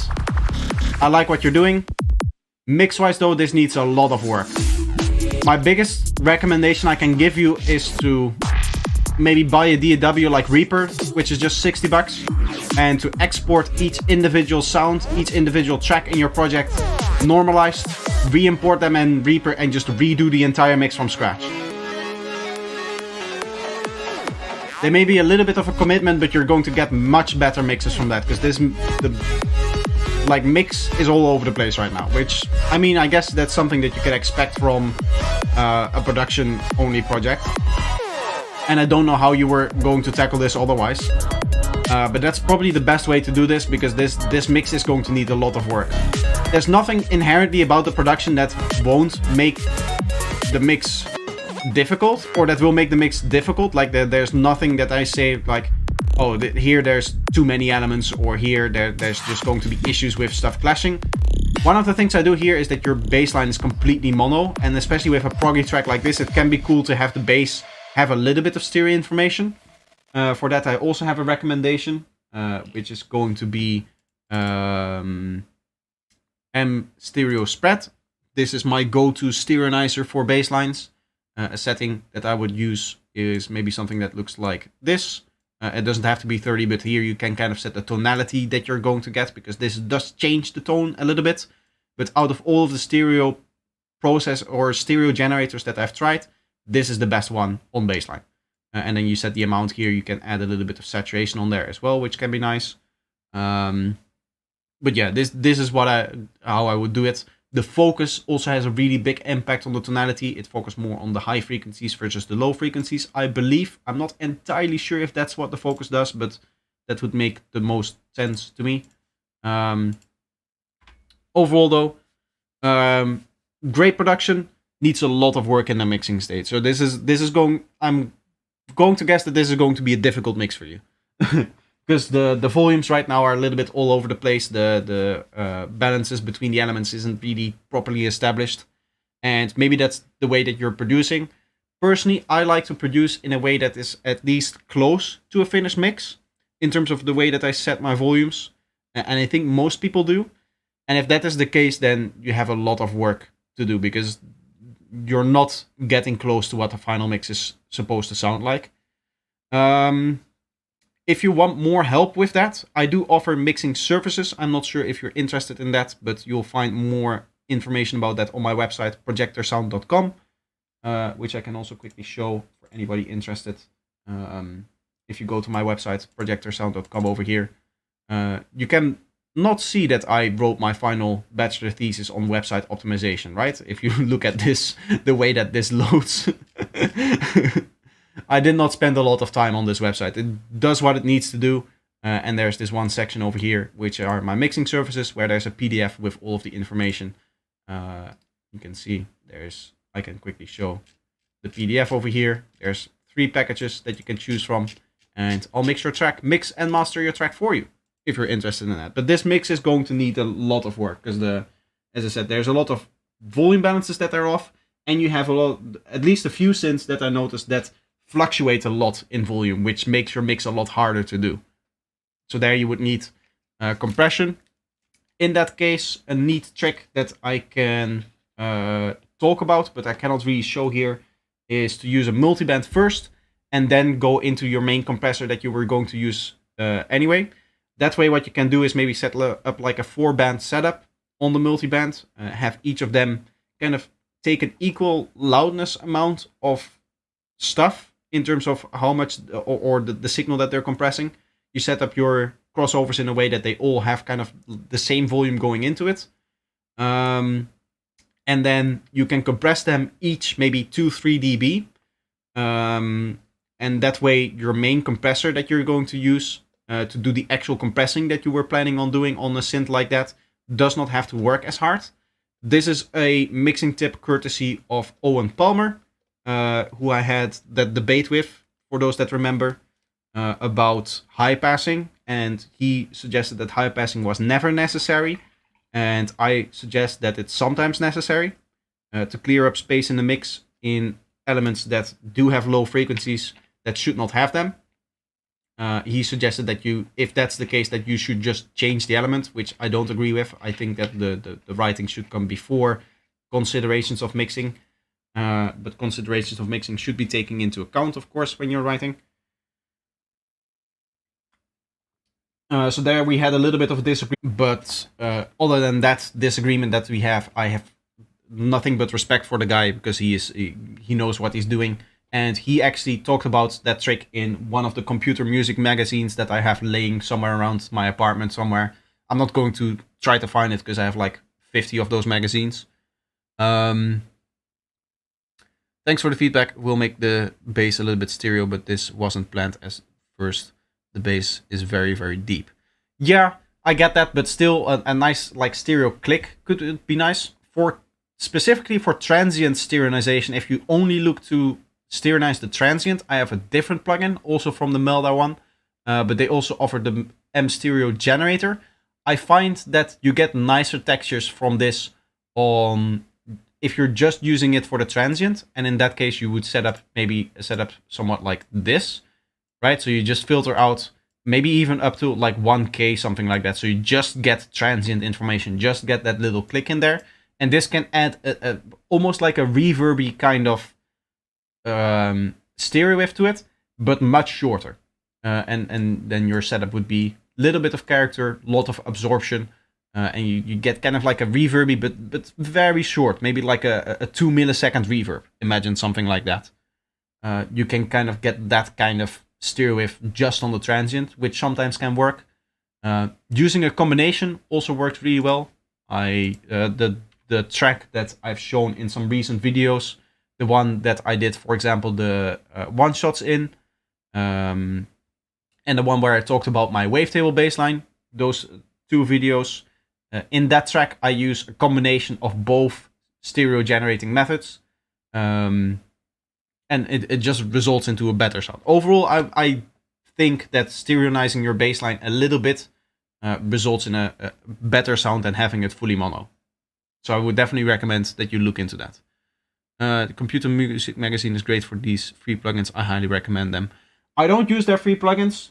I do use their sample packs, as you can see somewhere over here. Yeah, CM disks. Right now I have another hard disk attached to my PC, so some of my folders aren't showing up the way that they should. But normally, yeah, I have computer music, samples, and all of that stuff installed.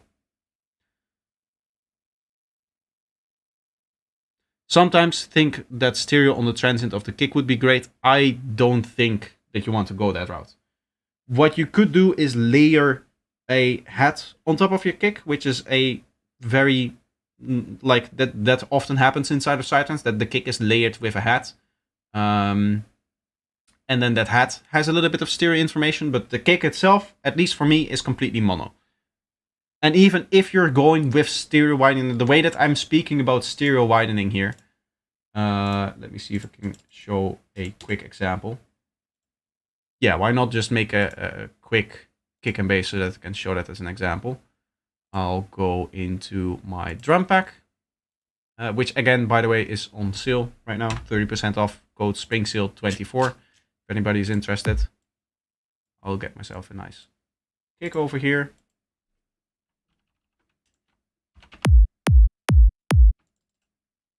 And then a MIDI track with Serum. I'm just going to do this as quickly as possible. The auto sub shifter. Add a little bit of phasing just so that we have a bass line that you would actually use. What was this in? This is G sharp, I believe, right? Yeah.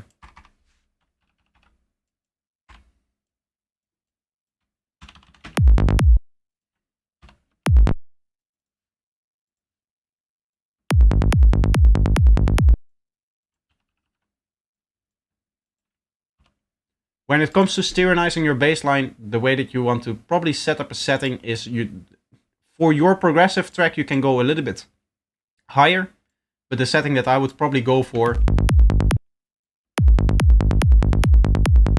something like this. And of course you change tonality over here. You can change the texture with the focus as well.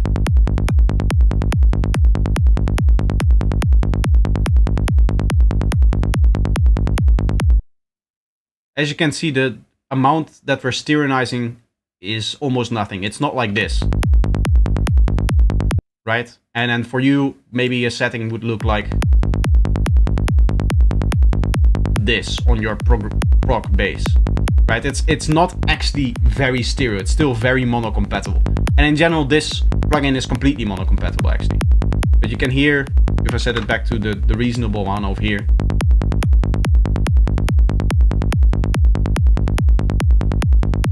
it makes a huge difference in just the tonality and the character of the bassline. It makes the bassline feel a little bit more alive. Overall, it's in my opinion, a good idea to do that. Anyway, let's move on to the next track, which is Nova. Here by, I'm sorry, I'm not even going to try to pronounce that. I know that I like to mispronounce stuff on my stream, but this is too difficult even for me. Phillip. I'll just call you Phillip, with his track Nova.mp3.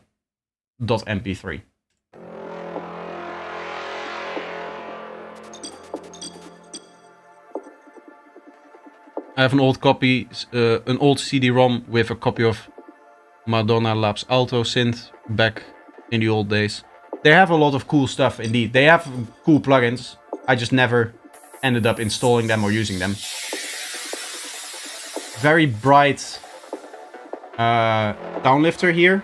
I would turn that down by quite a lot. I like to think of that as like a backing element. Kind of like how you have this visor in here mixed. It's kind of just nicely sitting in the background. I like your atmosphere sound design, the stuff that you do in there.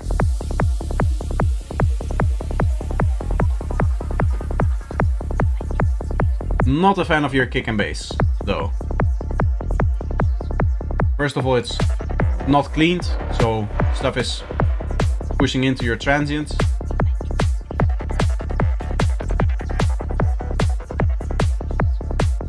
Also not really a fan of your snare. It seems kind of floppy, like it goes floop, floop. It doesn't really have that tack, tack to it.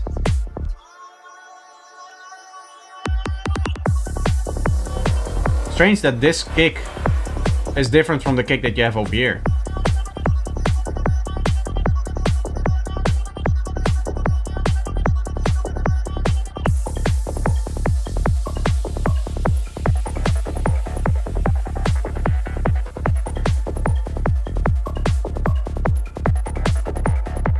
I'm also not really a fan of the atmosphere continuing to play. You can put more synths and stuff like that in here.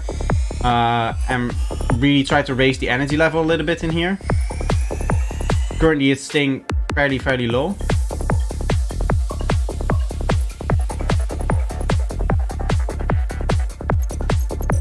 Offbeat Head is very quiet, and this atmosphere, what it's doing is it's keeping your energy low because it's this kind of low, slow, sustained note, as opposed to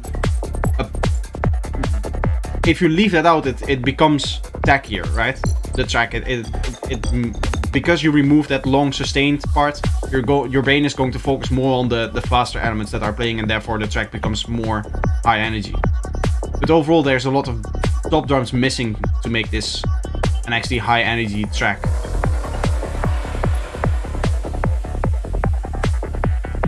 Why does Spectrum have 3 different colors? It's the left and the right channel. There's 2 different colors and then the combination of the 2 colors. So the dark blue is the left, I think. The green is the right, and then the light blue is the combination of both.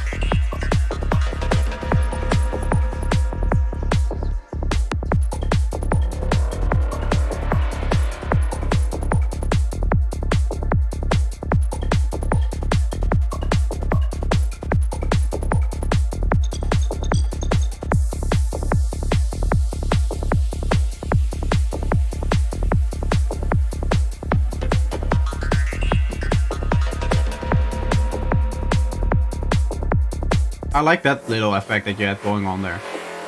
Overall, I would say there's too few elements in here. In that the track doesn't really evolve much. We get a cool ARP in here now.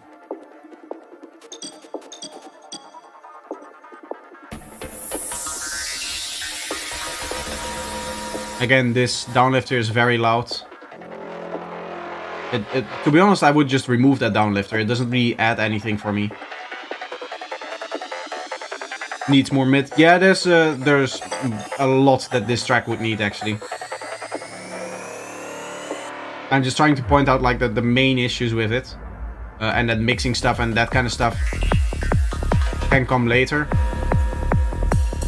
Even stuff like cleaning up the kick and the bass if you're still working on this track. That is something that would come later.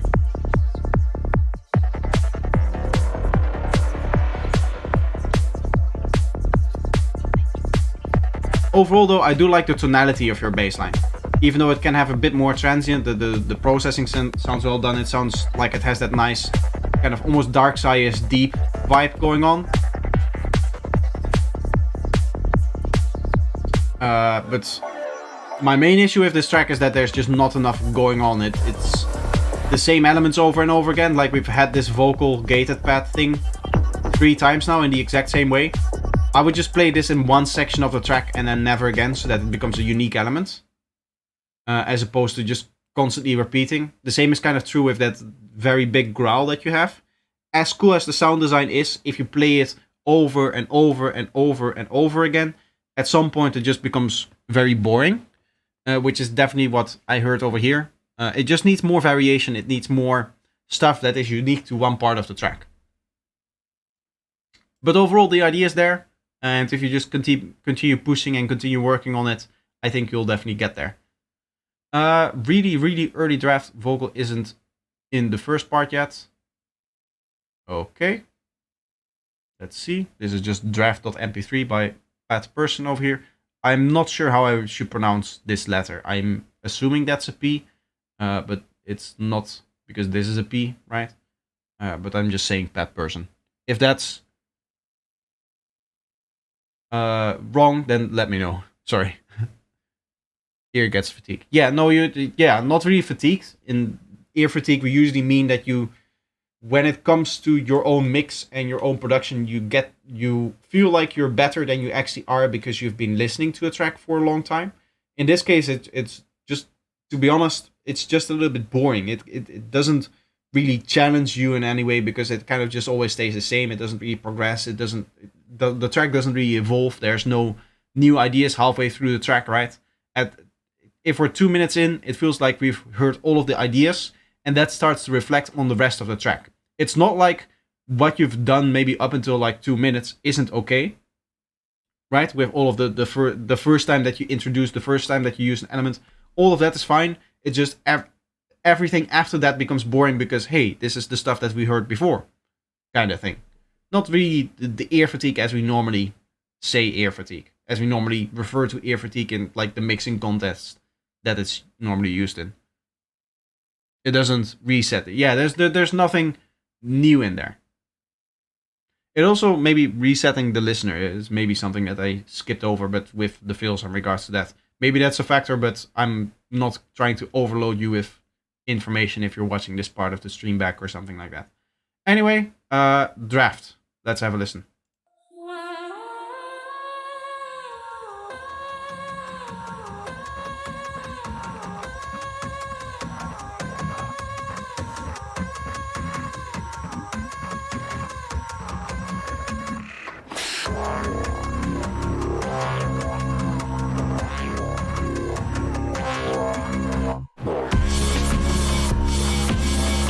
There's some strange rhythm stuff going on here.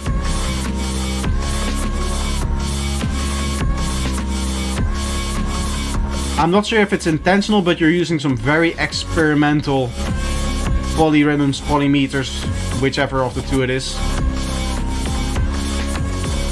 Now that I understand what's going on rhythm-wise, I do like it though. It was just confusing at the beginning.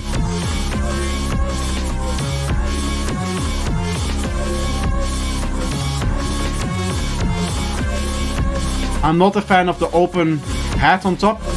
I'm not a fan of the fact that it's panning. I'm not a fan of the fact that it's kind of like side chaining in.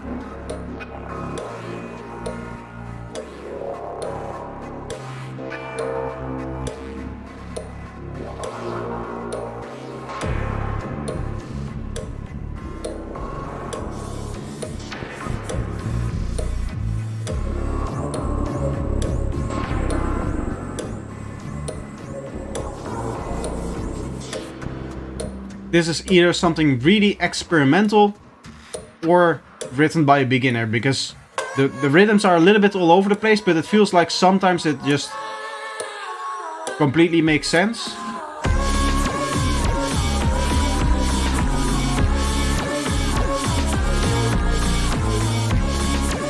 Like this, it feels like it's not in 4/4. Right? Just grab your new Vital Pack. Thank you. I appreciate it. I hope that you enjoy it.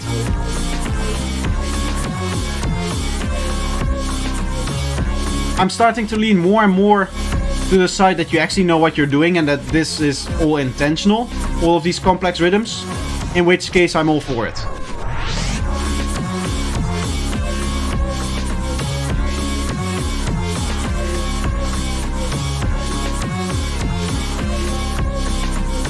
The whole idea needs a little bit of cleaning up. The mix needs to be a little bit better, like the kick needs to come through a bit more.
Pretty sick concept, not gonna lie.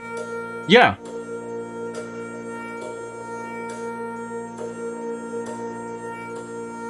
I like the tension it gives falling on the right spots. Not falling on the right spots. Things resolve in different intervals. Exactly, yeah, that's the polymeters, I guess, or polyrhythms, whatever of the two it is. There's definitely some really interesting stuff going on in here in terms of the rhythm. As you could hear, I was initially confused by it, but the more that I listen to this track, the more it starts to make sense. And I think on the second listen through, you're really going to appreciate all of the stuff that is happening in here. Well, that was a cool start. I mean, there's still some left, but like whatever, you know. I don't really know what to say. I think that's about it. I don't know if there's an extra drop or not. Wait, did we say the name of the song yet?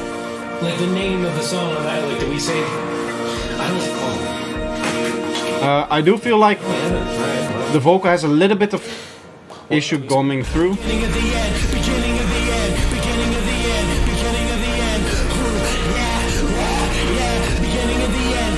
Now it's really starting to take shape.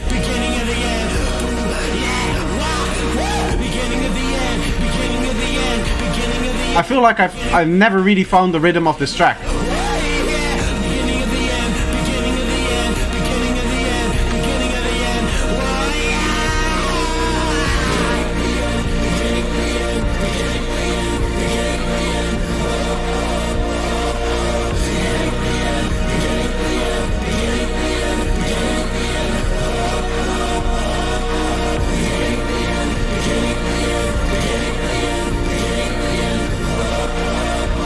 I could still feel even here that the vocal could use a little bit more space. You can take the synths down a little bit here. It still meets Pongo means stripper. Yeah. There's some really cool stuff happening in here.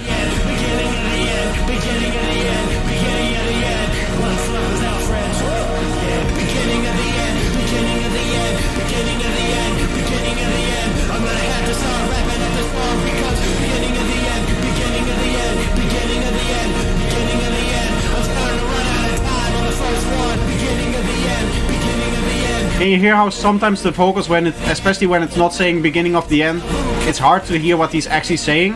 That's the kind of issue that you're dealing with in this kind of mix here. Right, because you have those synths that are very prominent.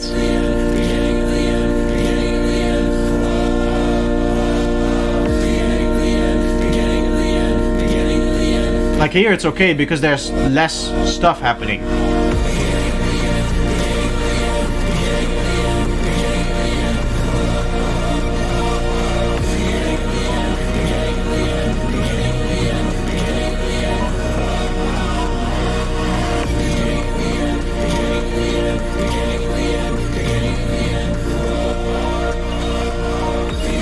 Haven't made any sidetracks before. Oh, nice.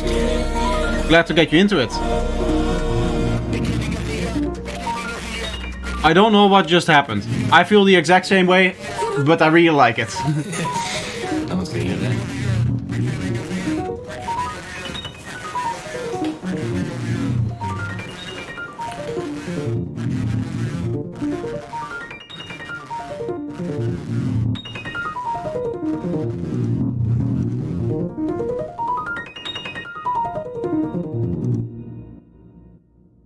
Really cool. This is the kind of experimental stuff that I'm a big fan of, and I'm happy that I'm doing these feedback streams, because this is the kind of stuff that you're going to, you know, hear and get from that.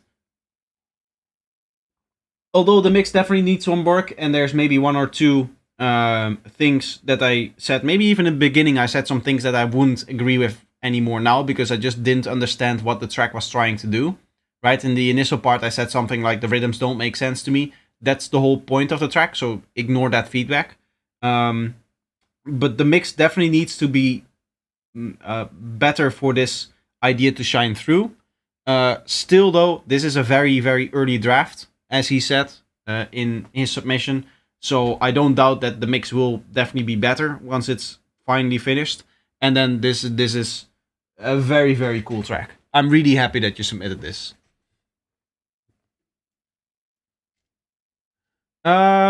Next up, we are going to skip to Enroll Deville. As you can see, he has a red name, so he is a Patreon, meaning that he'll get early access or priority, not early access. You'll also get early access to videos, but that's a different thing.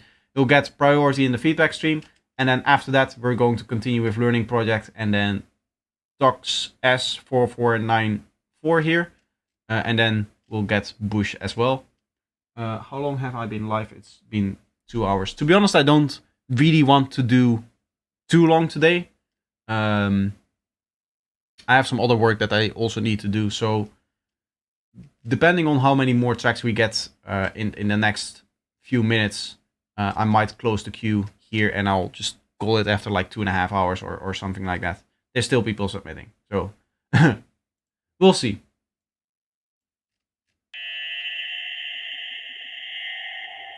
This is Enroll Deville with Bro Y'all Freaks, work in progress. I think we heard this track before as well. This might also be some experimental stuff if I remember correctly.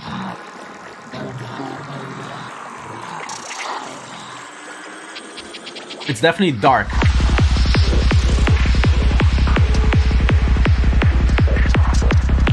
Great tonality on the kick and bass. I'd love to hear some resampling, some cleaning in here. It feels like it's still bleeding into the next kick drum. Although, or the next bass transient, the bass transient could be clear, I feel. I'm not entirely sure if they did do resampling, so I might check for that later again. Yeah, you can see it's bleeding here in that the transient is being pushed up by this waveform over here, so you would definitely need to resample this bass line. but this is still in work in progress, so that will happen later probably. Overall, sound design wise, this is very well done. I like where you're going with this, nice and dark.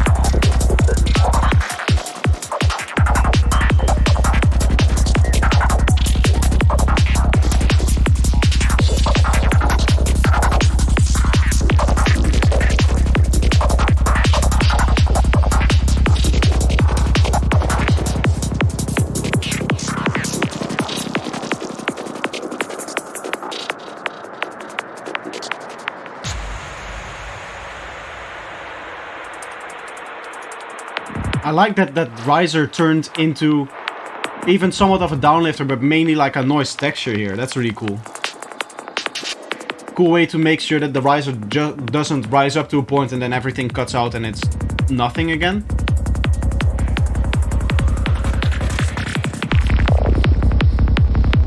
Here for the breakdown, since that kick and bass is maybe not like the real kick and bass that you want people to dance to, it's a cool idea to lower that kick and bass by 5 dB so that when that kick and bass comes back at its full power with the full bass, you get more impact from it. You get people say like, oh wait, there's the kick and bass again, let's start dancing.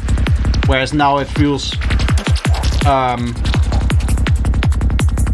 it feels a little bit like the kick and bass just kind of shyly comes in, and then when it actually comes in, right, when you high pass filter it and remove it a little bit and the kick and bass actually comes in, it doesn't really have the full power that you would get if it was a little bit lower.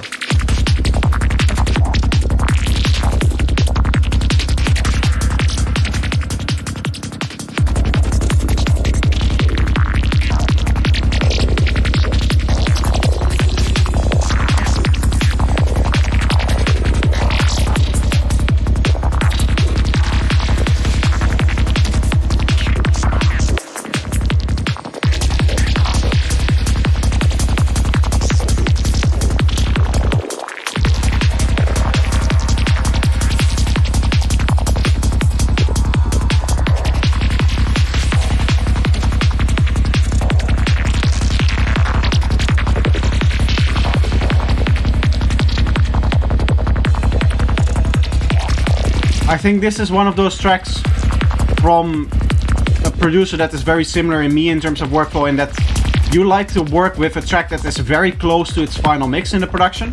Since this is still work in progress, I'm assuming that this is still in production. But mix-wise, you're, I would say, like 90% there already. There's a few synths that feel a little bit loud. There's a few moments where sometimes the kick and bass gets maybe a bit overpowered. But overall, the balances are all very, very close.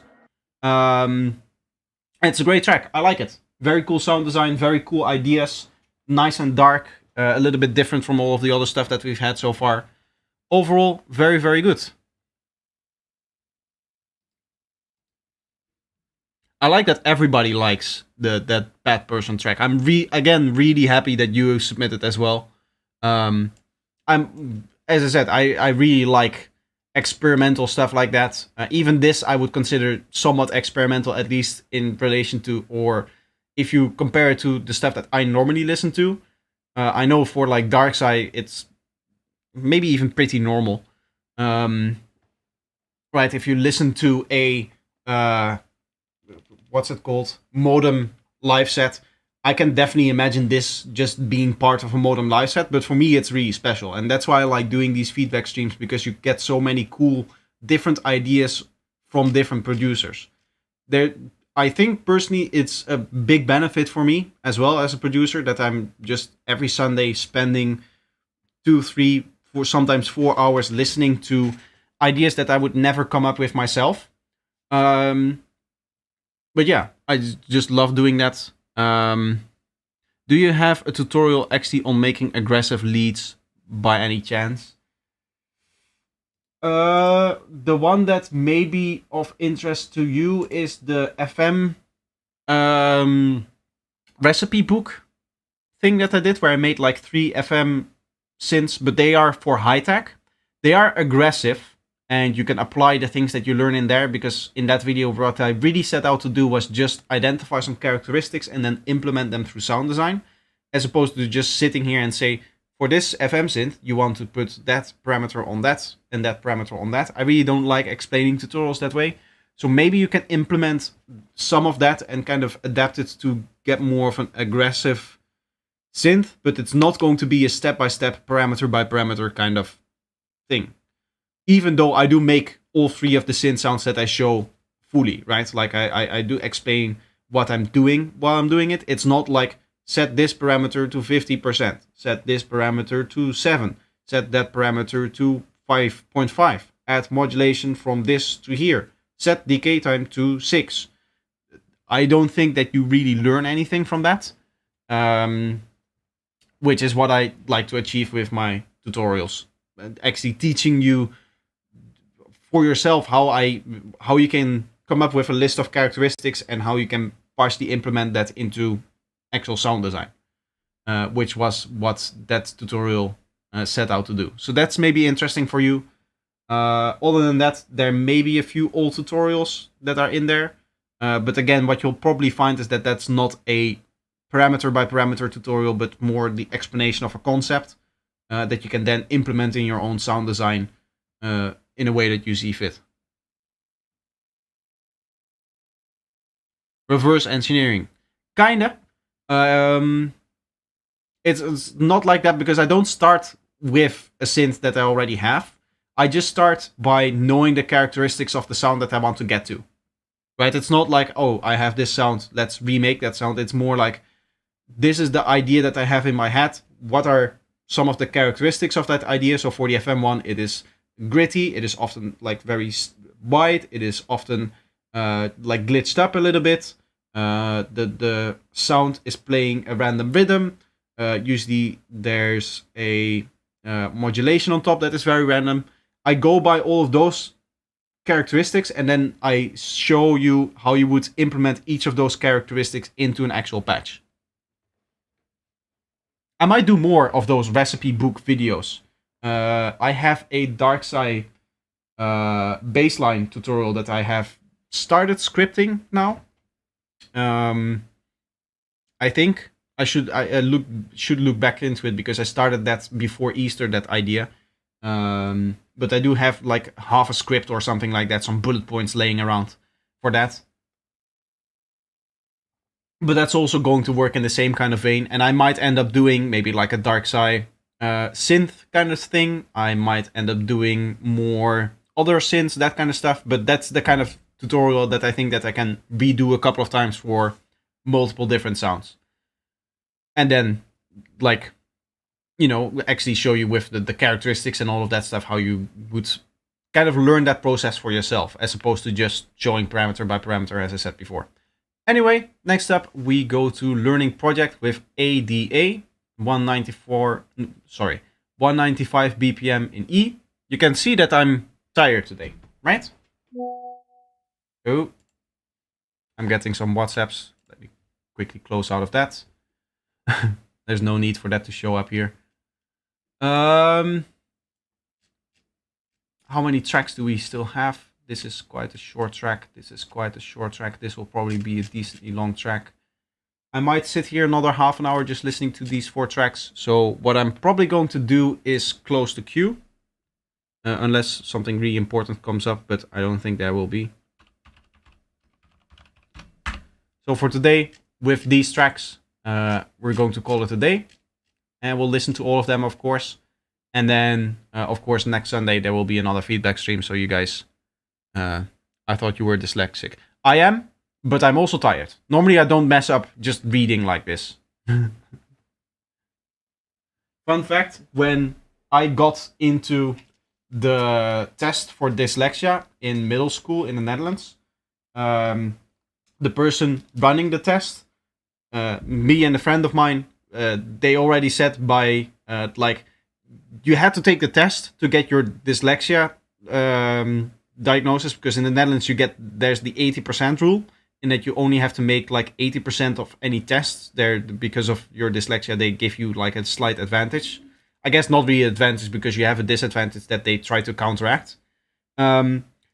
So you need to get an official test, but the teacher that sent us to that test said, like, I didn't need to wait for you to get that test. I already knew it just by the way that you're writing, by the way that you act in class, all of that stuff. They were an experienced teacher, so they dealt with that all the time. But I am so dyslexic that I technically didn't need to pass the test for people to know that I was dyslexic. But now, with the reading and stuff like that, it's also just me being slightly tired of today, what I did today, and stuff like that.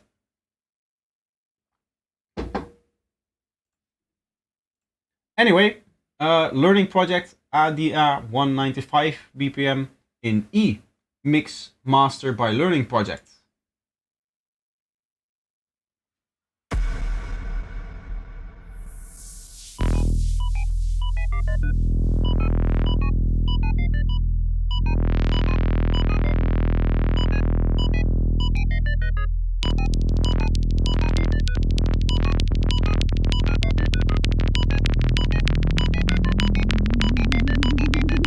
Some really strange wobbly stuff happening over here. Doesn't really matter though, it's not like an issue. Nice kick and bass. You always provide very clean kicks and basses. As you can see over here, the bass line plays and then it stops playing and then the next transient happens. So that's what we're looking for in terms of kick and bass cleanliness.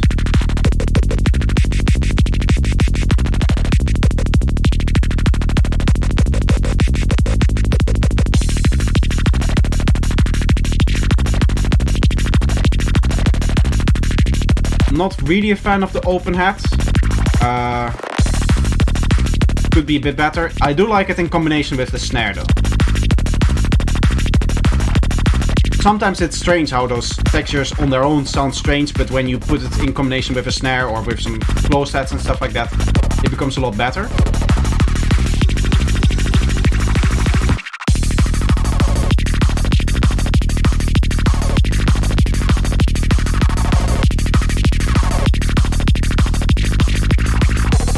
I have dyscalculia.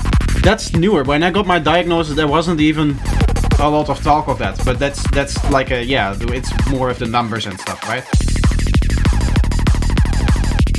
I hope Learning Project is actually in the chat because I want to show him a reference track that he can use. This one over here. I really liked this high-tech track in the way that it was arranged, in the way that it's structured.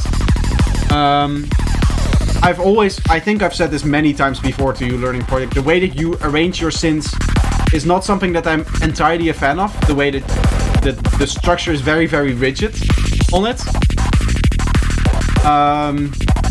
So what I would recommend is analyzing a track like this, seeing how there's like slight chaos to the structure and how you can implement that in the structuring of your synth sounds, because the rest is all on point. The mix is always on point. You're working nice and clean in terms of your kick and bass. The other stuff is also on point. Sound selection, as I said, I didn't really like the open hat, but now it's starting to make sense as well. Even now you're switching open hats around and stuff like that.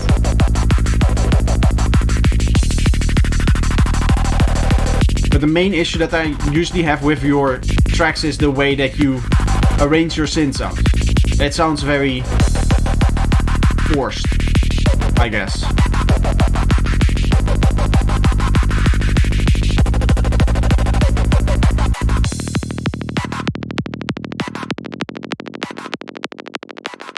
I do like these kind of things where you just have like a delaying out synth. That kind of stuff is cool.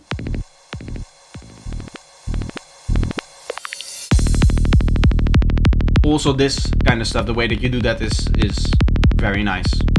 It's just the way that you do your main sequence synths. Even these effects and stuff like that is okay.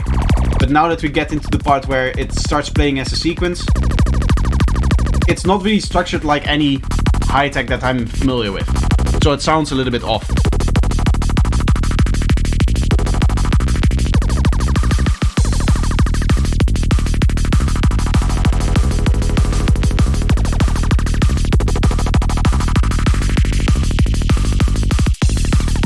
if you are still here, or if you're watching this back in the vault, just go watch that track that I recommended here, the Psychosy track, and listen to how he structures his synth sounds, and try to do something like that just for one production. It will take you a bit more time, partially because it's just a more time-intensive way of structuring things, and partially because you're probably not familiar with doing it that way. But I think that's really the only thing that I would try to improve on the way that you produce music. Because the rest of it, the sound design is really nice as well. As I said, the mixing, the cleanliness of the kick and bass is always on point. Sound selection is really good on your drums and stuff like that. So that's the only thing that I would try to improve. Oh, you're here, nice.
I do want to say that with the structuring, you're no longer doing that bar thing here, which you used to do before, where it's just one bar of this synth, one bar of that synth, one bar of this synth, one bar of that synth.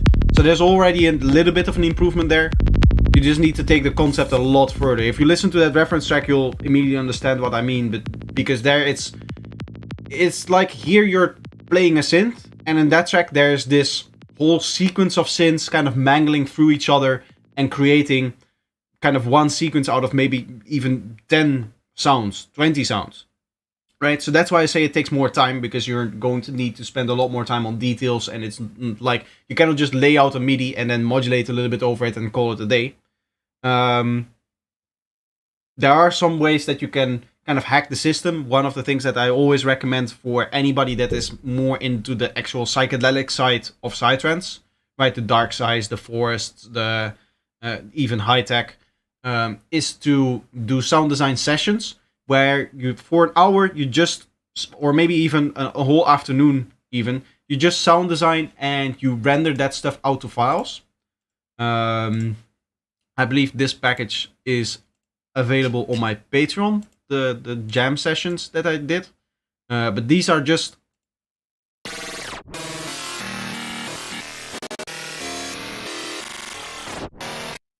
files like that, right? So very long files. These are all like maybe 2 minutes long. And what you can then do is, instead of having to sound design in the project while you're actually writing it, you just go in here and you say like, I like this little bit, and you just cut that out and put that in your track. And then you go into the next thing over here,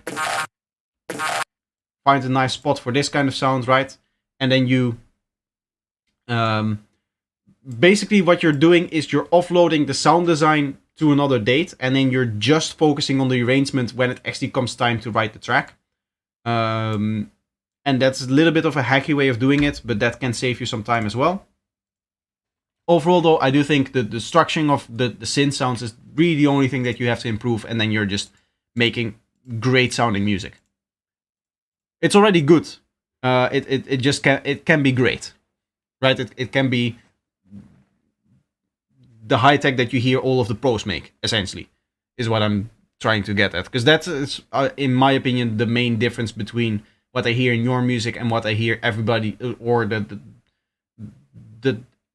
I wouldn't even say pros, but the artists that everybody kind of admires when they're producing, the artists that everybody uses as a reference track kind of deal. That's like the main difference that I hear. I do have a video on that as well, I think.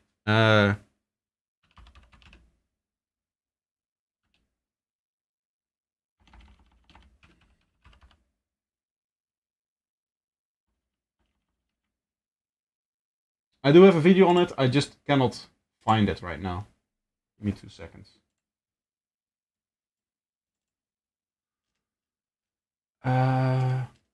This one here. So you did the sound design. Now how do you make the track? This goes over how you do the sound design and you make those cool sounds. I also do make one over here, I believe. Somewhere. I believe there's 2 on them. But I don't know which the other one is. This one is definitely one that you should probably watch. And that could actually be interesting for you. Because that goes over the whole process of taking these files and writing them into actual tracks. Next up, who do we have?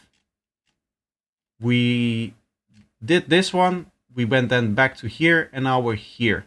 Tox4494. Hi, I love your videos and thoughts on mixing. Here I have a remix of Subsonica I am currently working on, and I would love to hear your feedback before finishing it. Well, I'm very sorry, but as you can see over here, don't submit works to which you don't fully own the copyright to. This means any remix, bootleg, or edit will not be played. I should clarify this. I know that I still have to do this, but even if you own the copyright, I'm going to write it in a way that even if you own the copyright, I'm not playing remixes, bootlegs, or edits. That's just policy because I get into so much copyright trouble here on YouTube that I don't want to provoke any more than I need to. Even with the fact that I'm not playing remixes and edits and bootlegs of anybody else or of your music, or that I don't play like remixes and stuff like that, I still get maybe a copyright claim a week. So you can imagine that it's an annoying thing to deal with. So I'm unfortunately going to have to skip over your track for today. If you have an original track at some point, then feel free to submit. Of course, that is always appreciated. This is again nothing personal. This policy has been in place for, I would say, a year now, maybe even longer. So this has nothing to do with you, and I hope that you understand. But I do unfortunately have to skip you because that's just how this works. Outro song that I made for documentary, that could be cool. There shouldn't be any copyright issues with that, and I don't have any policy against that. So this is Raka Intro 14 Loves by Bush. The George or another one?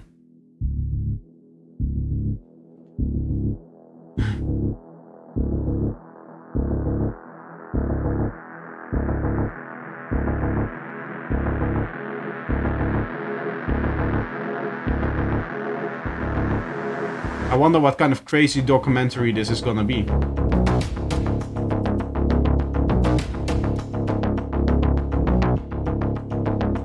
I like it though. If this is going to be for a documentary, may I suggest stereonizing the hell out of this bass line. Getting that ultra wide bass sound so that it becomes massive sounding. Because if it's for a documentary, you don't have to care about mono compatibility.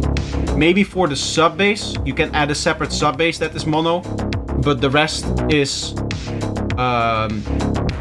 it can be as wide as you want, even to a point where it says like, oh, this maybe is a bit too wide for my liking. Because you're not making music for dance music, right? You're making it specifically for a documentary. You can kind of abolish those rules, and you can subvert the idea of the listener by having this ultra wide bass sound that sounds like out of this world, because it's never going to be played on a system where it needs to be mono compatible. At least if this is just purely written for the documentary. Then that can be a very, very cool effect. Kind of like in the same way that Stranger Things theme does it, I believe. Don't quote me on that. But I do believe they have also like this kind of running bass line, but then very, very stereo. Overall, I would say that this mix could be wider. It sounds like you're mixing it for, like, purely for dance floor, where mono compatibility is very crucial. Whereas I think the audience that is going to listen to this track in its documentary are going to be listening mainly on either stereo headphones or on their speakers or in a theater, especially in a theater, stereo width is very cool. And at that point, if it's going to theater, I would even consider having somebody, or if you have the capabilities yourself, then that's even better. But having somebody look into doing Atmos for it, the Dolby Atmos mix, so that you can have stuff panning around the listener and doing even more crazy stuff like that. Generally speaking, the medium for which you produce and mix a track is very important, and you have to kind of consider how people are going to perceive your track and what systems they're going to be listening on. Like, as I said, monocompatibility is very important for dance music, but that doesn't even mean that all dance music has to be monocompatible, because there's some dance music like this track over here that is not really intended to be played on the dance floor, right? This is going to go into a documentary, so it should be mixed for that documentary, and not necessarily for what the dance floor may require from a mix. George Junior Bush, yeah, I'm assuming that's him. He kind of looks like it as well. I don't know. I'm tired, guys. Sorry, my humor is it's not there anymore. Anyway, next up, I have a track of mine, Adhara Records. Well, this is not against my policy. I'm probably going to get a claim for this, which means that your track is just going to get muted on the stream. That's unfortunate, but seeing that as this says records, this might be the kind of thing that gets claimed. But yeah, it's not against my policy, so legally I have to play it.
being too loud, which learning project pointed out, and I think I soon also said after that.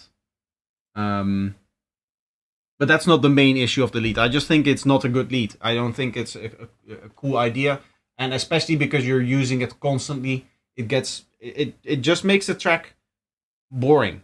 Unfortunately, there's no other way to say it, but the sound design could be a lot cooler on top of it.